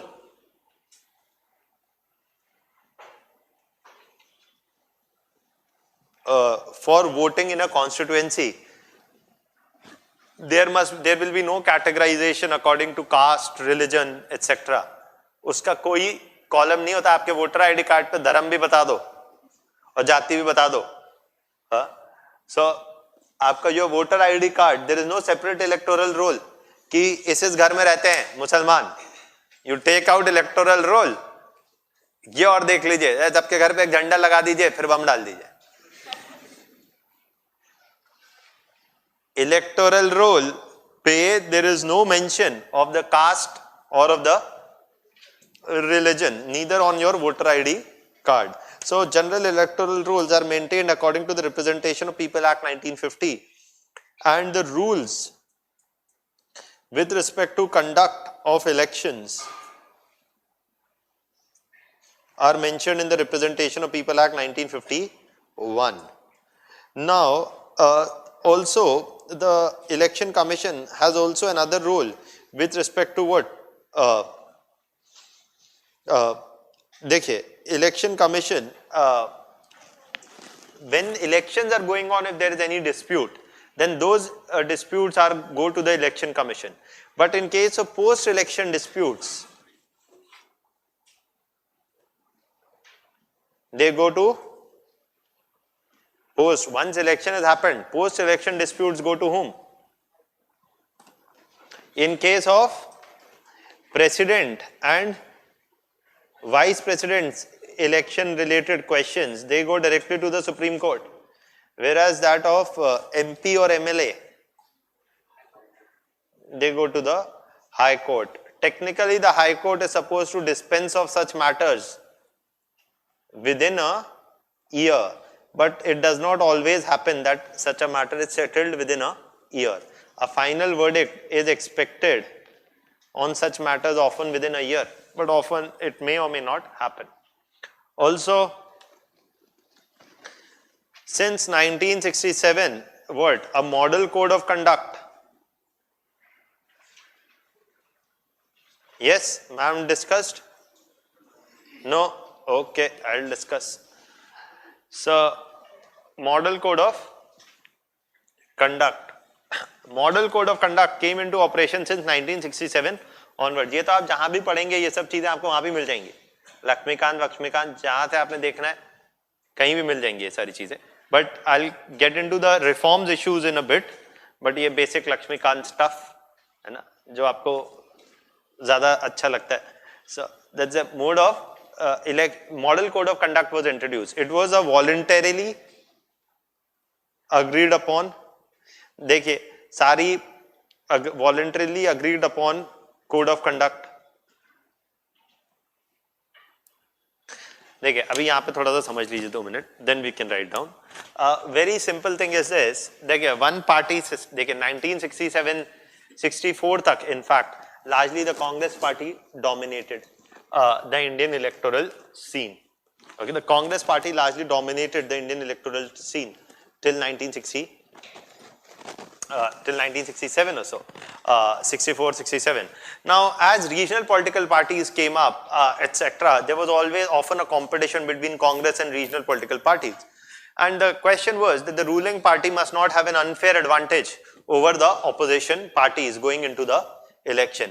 कि 10 दिन before election, 10 days before election you announce सबके account में 5-5 हजार रुपए आ जाएगा, है नया 6,000, 5,000, 10,000 universal basic scheme income you announce. आपने बोला आधार और पैन को लिंक कराया था, आ जाएगा उसका फल. Aadhaar bank account linked, everything linked. Today 5 days or 10 days before election, government disperses money in all accounts, in all banks. Okay, all of a sudden you get the message 6,000 रुपए account में आ गए, कमल को button दबाए. Okay, so that is there. And you see, so if that happens, that's something that may give the ruling party an unfair advantage over the opponents. And the model code of conduct was agreed upon by political parties voluntarily. It does not have a legal backing. It said that once the election is announced, once the election dates are notified, the model code of conduct will come into operation and the ruling party will not introduce any new scheme. साल भर आपने कोई नौकरी नहीं दी, 10 days before election 10,000 नई post और अगले 5 दिन में भर देंगे. आज से चालू है, कल एग्जाम है और परसों रिजल्ट, और 4th day come and collect your appointment वो, और 5वें दिन से नौकरी पे आ जाइए और 10वें दिन आके वोट दे दीजिए. So नहीं, you can't announce new government post, you can't transfer. SP है, ये SP मायावती ने बोला this SP is not very conducive to whom? This SP of police is not very, SP BSP वाला नहीं, SP पुलिस वाला, SP is not very conducive to BSP. And you know, she is the chief minister. ने बोला transfer कर दो 2 दिन पहले election के, नहीं कर सकते. Election Commission takes charge. So once model code of conduct comes into operation, पता चला, you tell to the police 2 महीने पहले इलेक्शन के सबको जेल में डाल दो, ऑपोजिशन वालों को, एक पे डाउरी केस लगा दो, एक पे कुछ किडनैपिंग का लगा दो, एक पे रेप का लगा दो, सबको डाल दो जेल में. Okay, and so no, cannot be done. To prevent all these kinds of misuses, whether it is policing, whether it is announcing new government scheme, whether it is transfer of government officials, all of that stops once the model code of conduct comes into operation. Can transfers happen? Yes, they can happen, but they have to be approved by the election commission. Election commission can transfer. Only election commission can transfer once the model code of conduct comes into operation. No new government scheme, no new expenditure, no new appointment, no transfers, you know, can be done by the ruling party once the model code of conduct comes into operation. So one of the criticisms of model code of conduct, often it comes into operation, say before the general elections. If the elections say happen in, when are they supposed to happen? May. So the day, say in March, if the election commission announces, then from March to May, Modi ji नहीं कर पाएंगे कोई नई scheme. एक scheme बचेगी, क्या? चलो Pakistan, that scheme you can declare a war. Sir, war declare करने पे कोई रोक टोक नहीं है.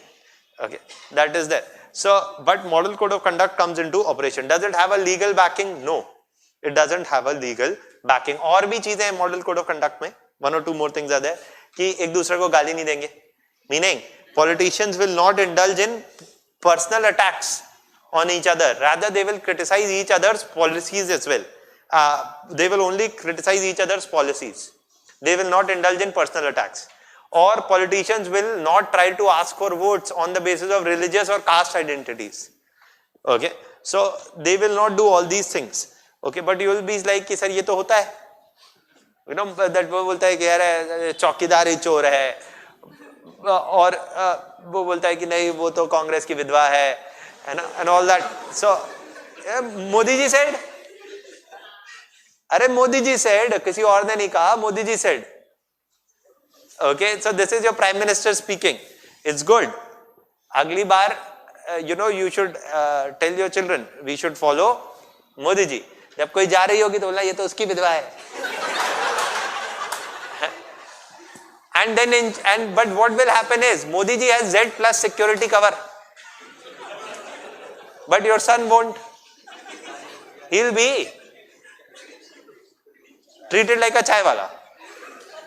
Okay, he'll be thrashed. Okay, so that is that. चलिए कोई नहीं, हम यही रहते हैं. But ma'am told me focus more on teaching rather than on politics. I agree, but I just can't. But no, I am sticking there only. So,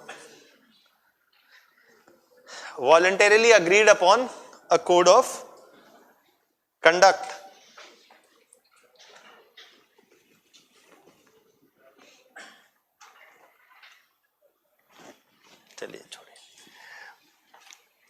Under which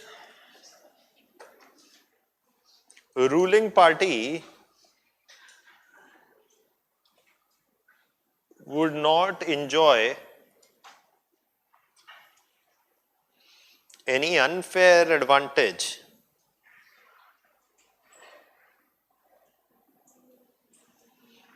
over opposition parties.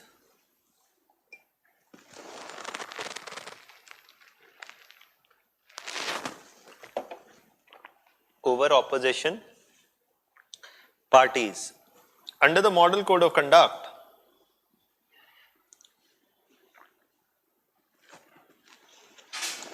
would not enjoy any unfair advantage over opposition parties.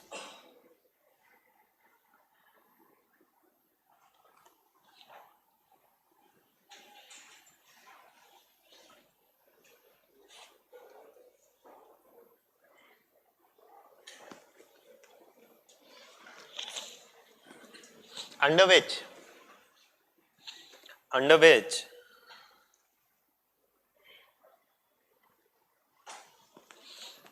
which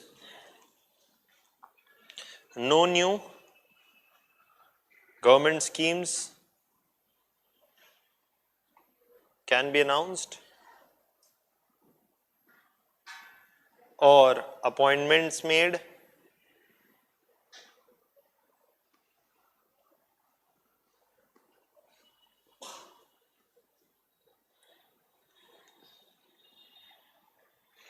there will be a freeze on transfer of public officials.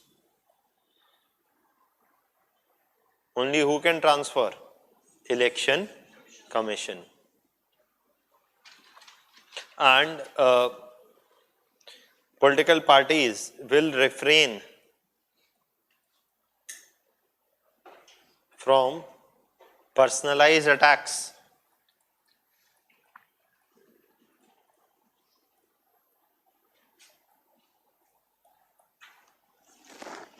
over opponents or from invoking what? Religious identities.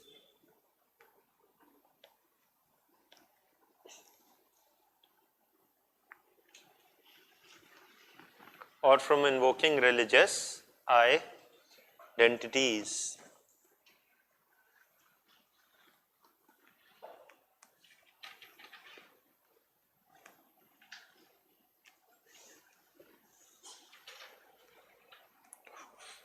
For votes, religious or caste identities demanding votes, all of this. It does not have a legal backing. Does not have a legal backing. चलिए, all of this is done. ठीक है. Next.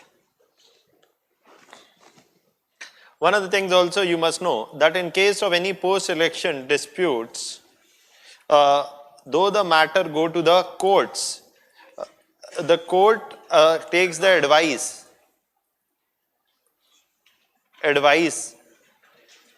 advisory opinion of whom? Of Election Commission, especially on issues related to office of profit. On issues related to office of profit, the Election Commission takes the advice. The Election Commission takes the the High Court takes the advice of the Election Commission on issues related to office of profit, or also on issues related to office of profit, or one could say even on some other aspects as well. Primarily on the issues related to one was on office on profit, and the other, what they say is that an advice may also be taken on other issues also related to criminalization or violation of model code of conduct, etc.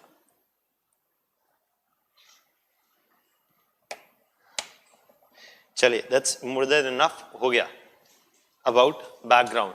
Now, one thing about the procedure of election. What happens in election? What does the Election Commission actually do?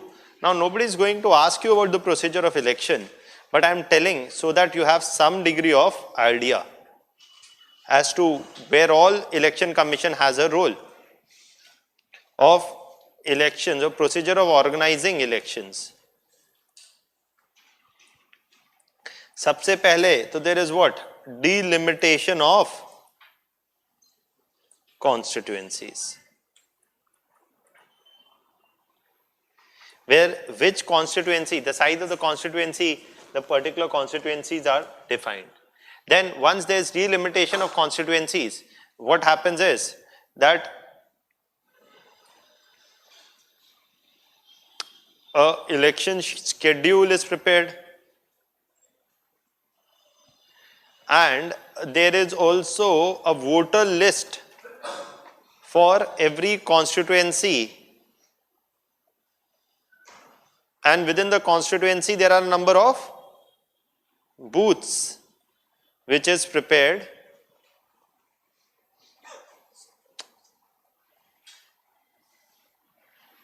and this list has to be constantly what?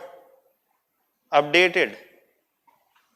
Now this list has to be constantly updated to do what? Additions as well as deletions. Additions क्या करना है आपने? अरे नए voter, and deletion जो चले गए. You know, additions, deletions because of migration, because of death, because of new people becoming eligible. The list always has to be updated. किसी ने बोला वोटर आईडी को भी आधार से जोड़ दो, पर किसी ने पूछा क्यों जोड़ रहे भाई? Voter ID must also be linked to Aadhaar. somebody said अरे जोड़ क्यों रहे हो? आधार के साथ है कि सबसे जोड़ दो. You keep adding Aadhaar to everything, but why? What reason are you adding, sir, Aadhaar to voter ID? Is Aadhaar a proof of citizenship? Is Aadhaar a proof of anything? No, Aadhaar is a proof of nothing. Fake voting कैसे होगा sir? कैसे? दो लोगों का एक नाम नहीं हो सकता. हाँ, दूसरे के नाम पे आके करेंगे तो वो कैसे प्रिवेंट हो जाएगा वोटर और आईडी और आधार को लिंक करने से?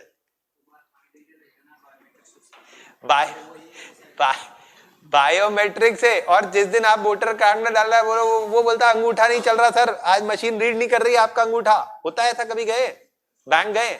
फिर क्या होगा? ना डालें वोट, चेहरा मिल रहा है, साइन मिल रहा है, सब मिल रहा है, अंगूठा नहीं मिल रहा। पूरा बंद करना मतलब रखे भी और नहीं भी, जिसका अंगूठा हो जाए तो अंगूठे से, नहीं हो तो अंगूठे के बिना। अरे पॉइंट ये, आधार को हर जगह लिंक करे पड़े, पता ही नहीं है क्यों लिंक हो रहा है। कोई पॉइंट ही नहीं है सर, कोई पॉइंट ही नहीं है। तभी तो सुप्रीम कोर्ट है सेड कि कुछ को भी सब कुछ लिंक करे पड़े। हाँ, सब कुछ आप लिंक करे पड़े। I am saying, suggesting something, one should link every gold transaction to Aadhaar sir. वो करिए ना, जब आप सोना खरीद रहे हैं तो वो आधार से लिंक करिए, फिर आएगा मजा। That is the thing. Aadhaar is being linked to certain things. Most things are useless things. Doesn't solve any problem. Aadhaar can be used to track transactions. Aadhaar and PAN are linked. That's the only thing which is mandatory to be linked, Aadhaar and PAN. If you link gold transactions and land purchase transactions to Aadhaar, फिर देखिए ultimately गरीबों को, भिखारी को आधार link कराना है। 2 kilo चावल चाहिए, आधार। हॉस्पिटल में फ्री ट्रीटमेंट चाहिए, आधार। बच्चा पैदा हुआ, Aadhaar. Gold transactions, real estate transactions, these are not linked to Aadhaar. बीच में करप्शन, अरे ऐसा कुछ नहीं है। Aadhaar is a solution in search of a problem. चलिए हम यही रहते हैं, ये तो हमारी डिबेट चल सकती है बड़ी लंबी, क्योंकि आधार में बड़ी इंटेंसिव डिबेट है ना। माय ओपिनियन, हाँ तो सुप्रीम कोर्ट डिसीजन है, बिल्कुल है। तो सुप्रीम कोर्ट में बड़ा,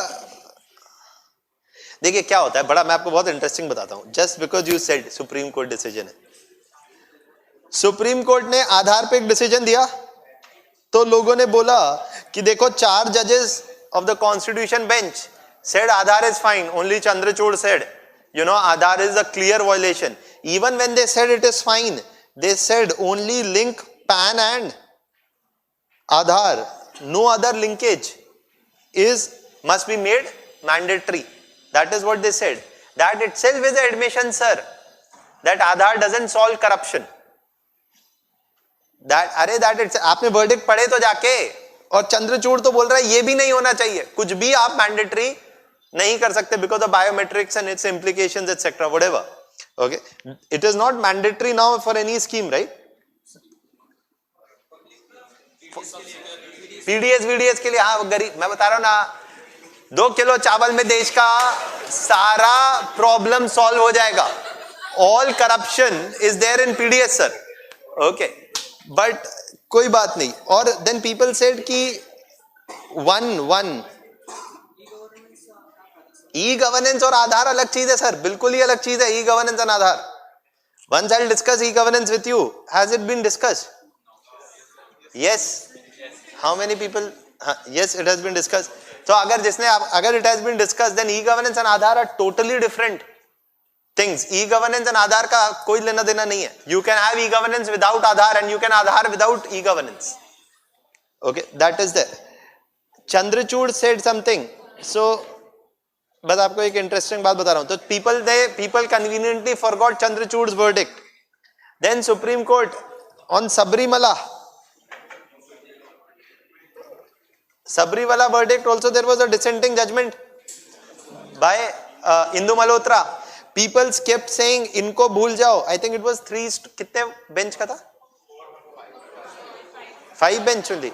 Yeah, so I think so then people said नहीं इंदु मल्होत्रा को सुनो, ये डिसाइड कर लीजिए कि डिसेंटिंग वर्डिक्ट को पढ़ना भी है कि नहीं। Firstly, dissenting verdict is very rare in the Supreme Court. Constitution benches normally, just because it's happened in quick succession twice, doesn't mean that it happens very often. It's very rare that the Supreme Court, a constitution bench, gives a dissenting verdict. Okay, it's pretty rare. And those instances have been few and far between, like the 4:1 in the ADM Jabalpur case, or the 7:6 in the Keshav Nanda Bharti case. Okay, this has been pretty rare. But चलिए छोड़िए, अब हम यही रहते, हो गया बस, बहुत भटक जाते हैं रास्ता। वापस आ जाए। Delimitation हो गया, voter list, constituency, everything is there. Okay. Now, once this is done, what they are saying is, the role of elections is that elections must be free and fair. मतलब money power, muscle power, all of this must be tackled, right? Elections must be conducted, all of that must be there, and there is also involves a election as well as post-election disputes.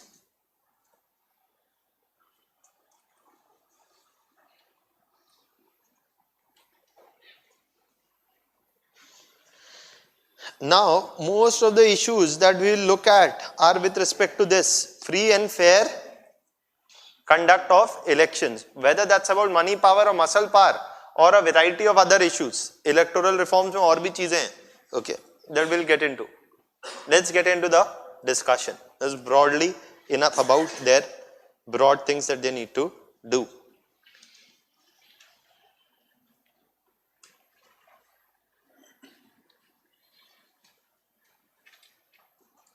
चलिए,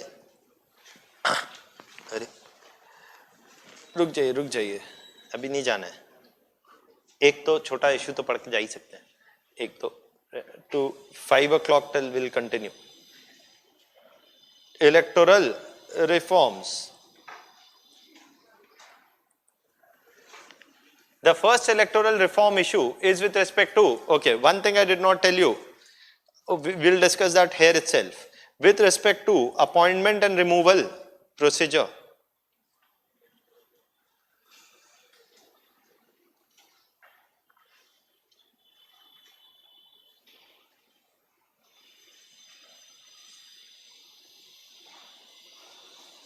With respect to appointment and removal procedure in the Election Commission of India. देखिए, appointment procedure के साथ what are the issues? Firstly, the appointment, just like the CAG's appointment, the Election Commission or the appointments of the Chief Election Commissioner and the Election Commissioners is done by whom? Done by the President or done by the Executive. ये बार बार President बोल के बच्चे confuse आते हैं. Executive मतलब President on the advice of the Prime Minister and Council of Ministers. हो गया, है ना? So it's done by the Executive. However, there is no role for whom? Opposition. वही है, exactly it is similar to whom? CAG. The two most important constitutional bodies, their appointment procedure has little or no say for the opposition, no role for the opposition. It has been suggested that by the second ARC, by the Law Commission also, that the appointment procedure must be a multi-membered and a bipartisan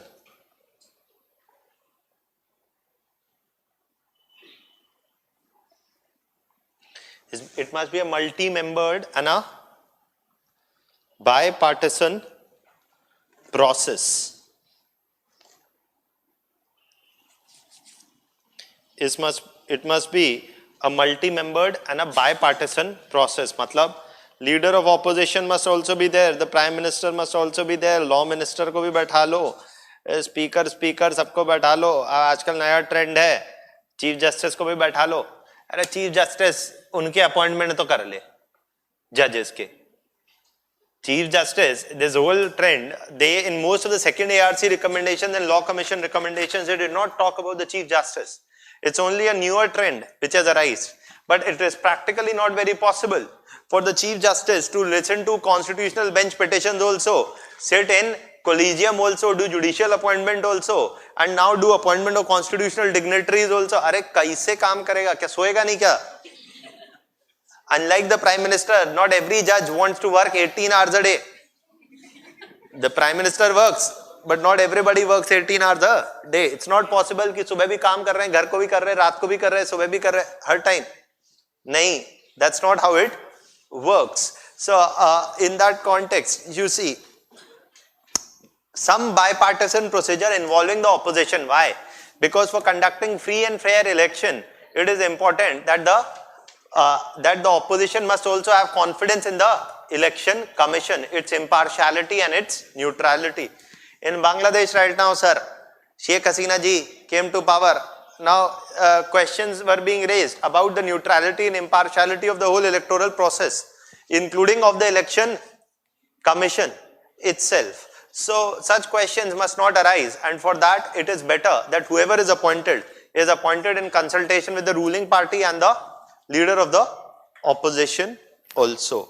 Their term is what? How much is their term? 6 years or 65 years? ये reappointment में क्या हो सकता है? बस that EC can become CEC. CEC cannot be reappointed. Please remember, reappointment में election commissioner can become chief election commissioner, but CEC cannot be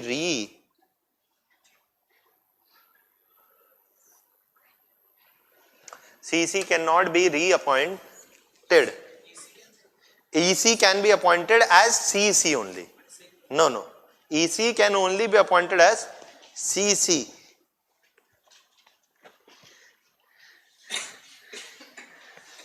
से कहते हैं confidence. चलिए कोई नहीं. Now EC can be appointed as only CEC. Now the chief election commissioner. Okay. What about removal?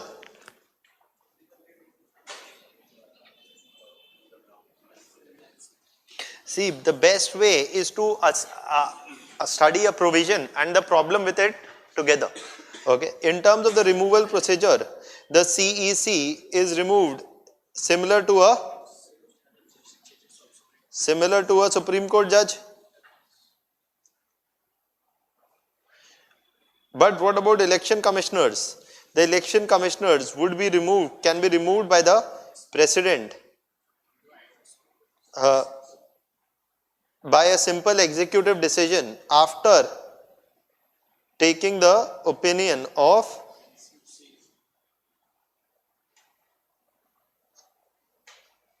CEC. मुझसे सवाल मत पूछिएगा कि सर CEC की रिकमेंडेशन बाइंडिंग है कि नहीं है, मेरे को नहीं पता, आज तक कभी ऐसा हुआ नहीं. Firstly that CEC was asked for an opinion and CEC gave an opinion. ऐसा कभी हुआ ही नहीं आज तक. Okay. अब जब होगा तब ये बात होगी that the constitution says this. Now if the CEC's advice is being followed or not being followed, it's all hypothetical question. The point is that the CEC's advice has to be taken. ये बच्चे बार बार polity में एक तरह का सवाल ही पूछते हैं कि सर अगर ऐसा हो गया तो सर वो तो नहीं पता है, तभी तो लॉयर हैं, constitutional lawyers. Constitutional lawyers then give their own interpretation. They go back to constitutional assembly debates, look at what has been said and then try to give a interpretation. आप बोलते हैं सर लगी लक्ष्मीकांत में तो ये लिखा है. अरे लक्ष्मीकांत में लिखने होने से कुछ नहीं होता है. When that matter really becomes a matter of constitutional debate, Laxmikant बदल जाएगा. Okay, the very next edition of Lakshmikant will say कि नहीं, ऐसा has been interpreted by the court as this. तो खत्म. Whereas Lakshmikant is not constitution. Constitution has not been derived from Lakshmikant. Okay, so that is there.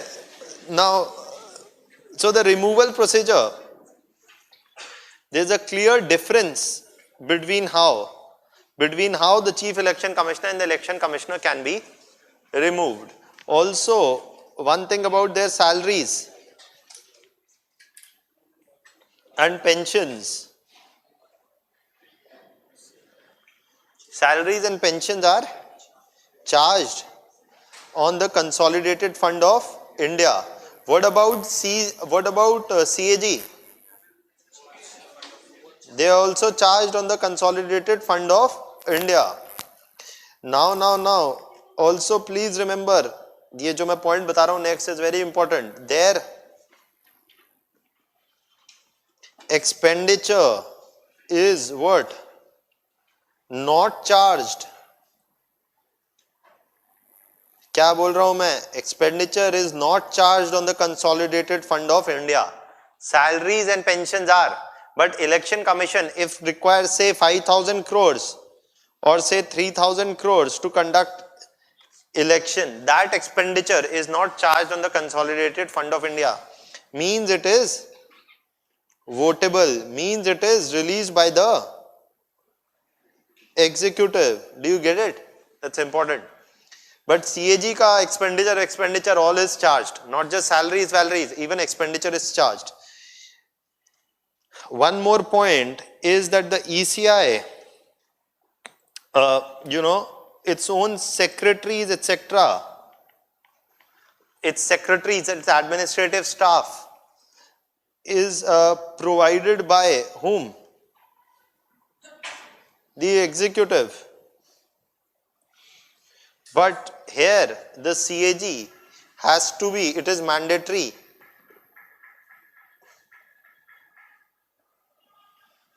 to consult CAG while appointing officers to it. And they also have their what? Separate cadre, right? The CAG has a separate cadre, the Indian Audit and Account Service. आप जो group A services भरते हैं उसमें this one service, Indian Audit and Account Service, that goes under the CAG's office. Okay, so their auditors etc. are recruited by a separate specialized cadre, which is not the case with election commission. I am just telling so that you remember the comparison. Is this point clear? Yes? कोई doubt? Do you get this point? The Indian Audit and Account Service, and here the secretaries are provided by the executive. No doubt, right? Clear? कुछ पूछना है? Clear? Yes. हाँ तो तभी मैं पूछना क्या? What is not clear? This. Okay, CAG, अच्छा, writing is not clear. It is mandatory to consult the CAG while appointing officers to it, to its office. Who is appointing? The executive. But the executive has to consult the CAG. And the Indian Audit and Account Service is a separate cadre meant only for the CAG. Whereas for election commission में अभी joint secretary बनाना है election commission में, who appoints? The executive. Okay, it's not that the election commission will recruit its parallel joint secretary on its own. ऐसा नहीं कर सकता election commission. It doesn't have the power to independently man itself. As of now, it doesn't have those powers. So I hope this is clear. चलिए, if that is there, let's talk about issues with respect to removal and expenditures of CAG.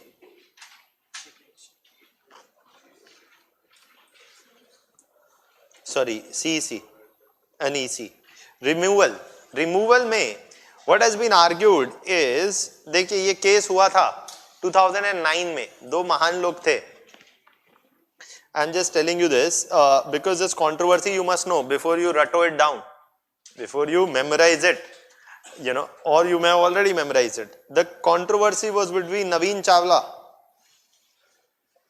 who was then a newly appointed election commissioner in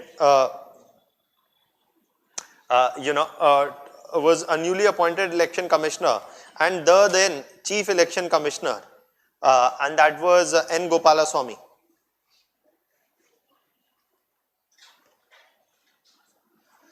The N. Gopalaswamy had been appointed by Congress, had been appointed by BJP before. N. Gopalaswamy had been appointed by the BJP, okay, and Naveen Chawla had been appointed by Congress. Okay, so Gopalaswamy and Chawla did not have, they had a lot of tussle on a number of issues. So Gopalaswamy recommended the removal of Naveen Chawla. Okay, to whom? The government. And then whose government was there at the center? Congress. So Congress, isse pehle Congress could say anything. Naveen Chawla filed a PIL in the Supreme Court and said that Gopalaswamy cannot recommend my removal because the government did not ask for the opinion of the CEC. The CEC cannot suo moto recommend the removal of the election commissioner. He cannot do so. So obviously the removal of Naveen Chawla did not happen. But also the question was raised. The election commission has repeatedly recommended since then, and even the law commission has recommended that there must be no disparity in terms of the status of CEC and election commission. The CEC is only first amongst the equals. And so ideally, law commission and election commission have recommended that the procedure of removal of CEC must be exactly similar to that of election commissioner. Do you get this point? So that basically they said, why is it necessary? Because there is no defined responsibilities of CEC which are over and above that of EC. It was that the election commission's office was created first and there was only one, that was the chief election commissioner. So the constitution must be amended and a constitutional amendment must be passed to bring parity in the removal procedure of both chief election commissioner and election commissioner. Is that point clear? Yes? So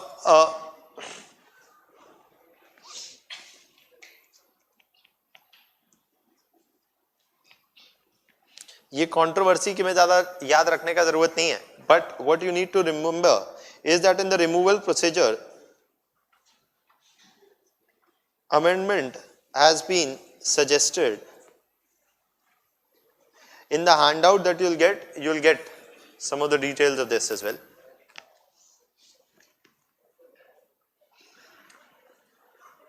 Amendment has been suggested under which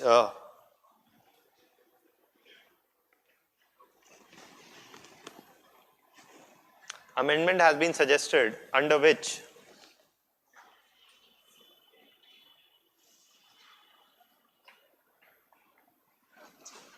amendment has been suggested under which by both law commission and election commission the need to bring parity between the removal procedure of election commissioner and chief election commissioner has been emphasized.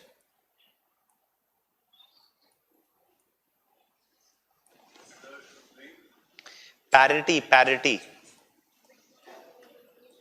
To bring parity between removal procedure of election commissioner and chief election commissioner has been emphasized. I hope that is clear. Now, as the chief election commissioner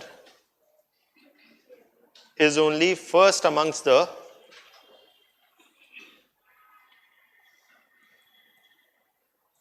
equals.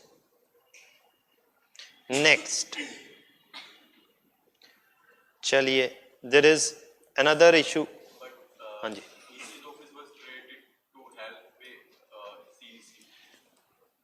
The constitution says the election commissioner may have a chief election commissioner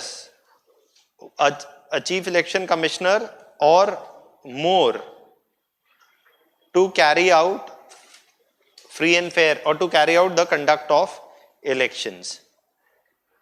It does not say anything that the chief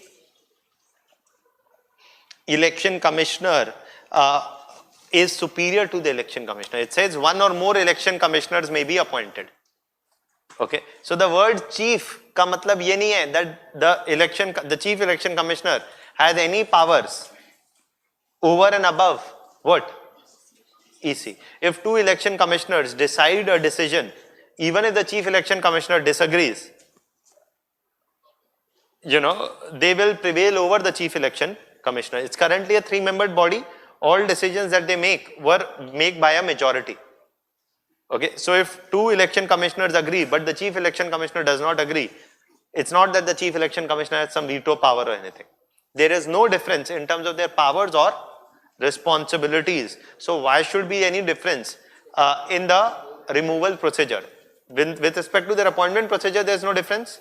With respect to their powers, there is no difference. Then why should be there a difference with respect to removal? UPSC and other like this organization, UPSC has a chairman who has more power than other UPSC. इसमें नहीं है ऐसा कुछ.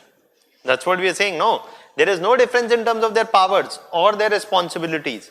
Then why should be there a difference in terms of their removal procedure? Clear? Last thing is about expenditure. परेशान मत होइए.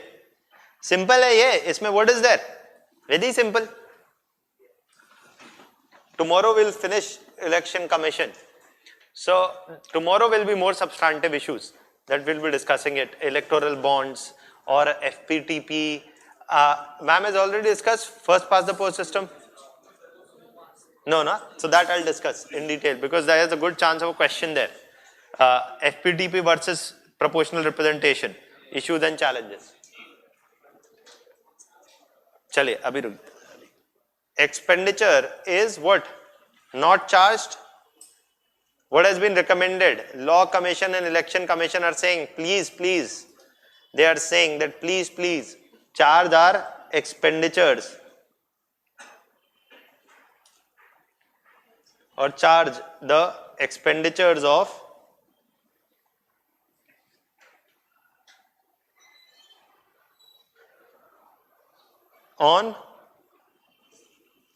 charge the expenditures of CEC on Consolidated Fund of India.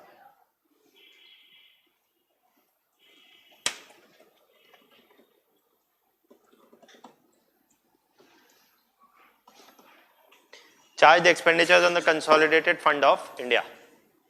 ये कह रहे हैं. ये इसके पीछे की डिबेट है बहुत लंबी. You will get it in the handout.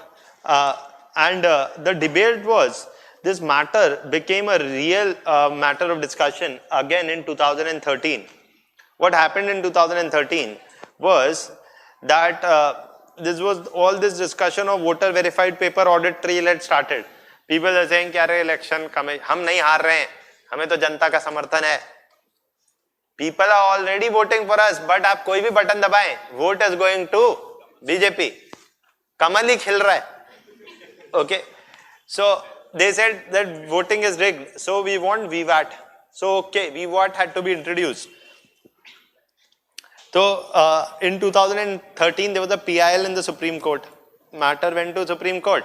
Supreme Court said, ask the Election Commission, by when are you introducing voter verified paper audit trail?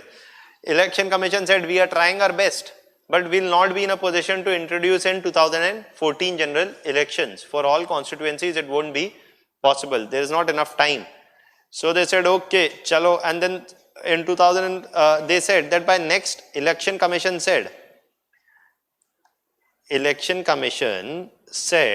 that by next general election, sir,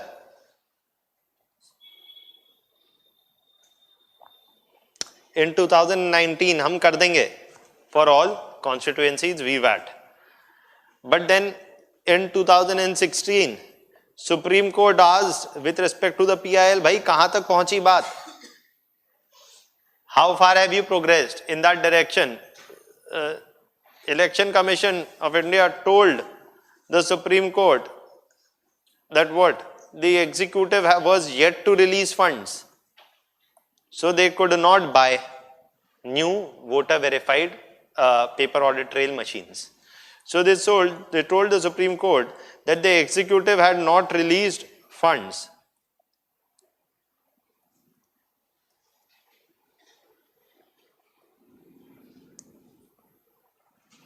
The executive had not released funds. If the executive had not released funds, they said, what can we do? You know, the executive needed to release funds something around 3,800 crore as a one-time expenditure. The executive had not released funds. So they said it's being delayed. We can't help it. Finally, Supreme Court reprimanded the government. Arey do paisa. Then government released the funds, and this caused a delay of 2 years. It is expected that by 2019 they will be able to procure VWAT for all constituencies, but this has unnecessarily delayed the whole process by 2 years. So the question was that why should the Election Commission be dependent upon release of funds by the government when it's supposed to carry out the whole conduct of law and order. So that is largely what was the issue. So please remember that it is currently their expenditure is not charged on the consolidated fund of India. See the option carefully. If the option says their expenditures are charged, it's a wrong statement. If the option says that salaries and pensions are charged, it's a correct statement. Salaries and pensions of Supreme Court and High Court judges are charged on the consolidated fund of India. True or false? हाँ, false है, false है ना. वो आप जो कह रहे हैं वो सही है कि हाई कोर्ट का पेंशन जो है जजेस का that is charge on consolidated fund of the state. गलत नहीं करना है आते हुए भी कि जोश में होश नहीं खोना है. Always wear a helmet and read the options carefully. Okay, that is there. Okay, now I'm not getting into too much detail, but this is kind of enough for your first major issue.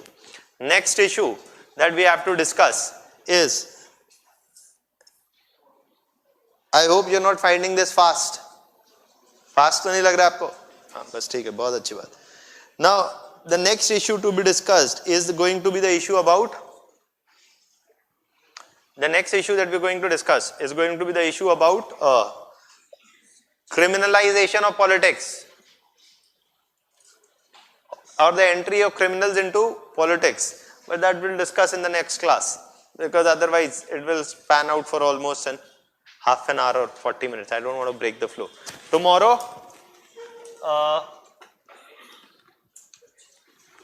tomorrow we'll carry forward discussion. And we'll see if we can finish electoral reforms tomorrow. Thank you.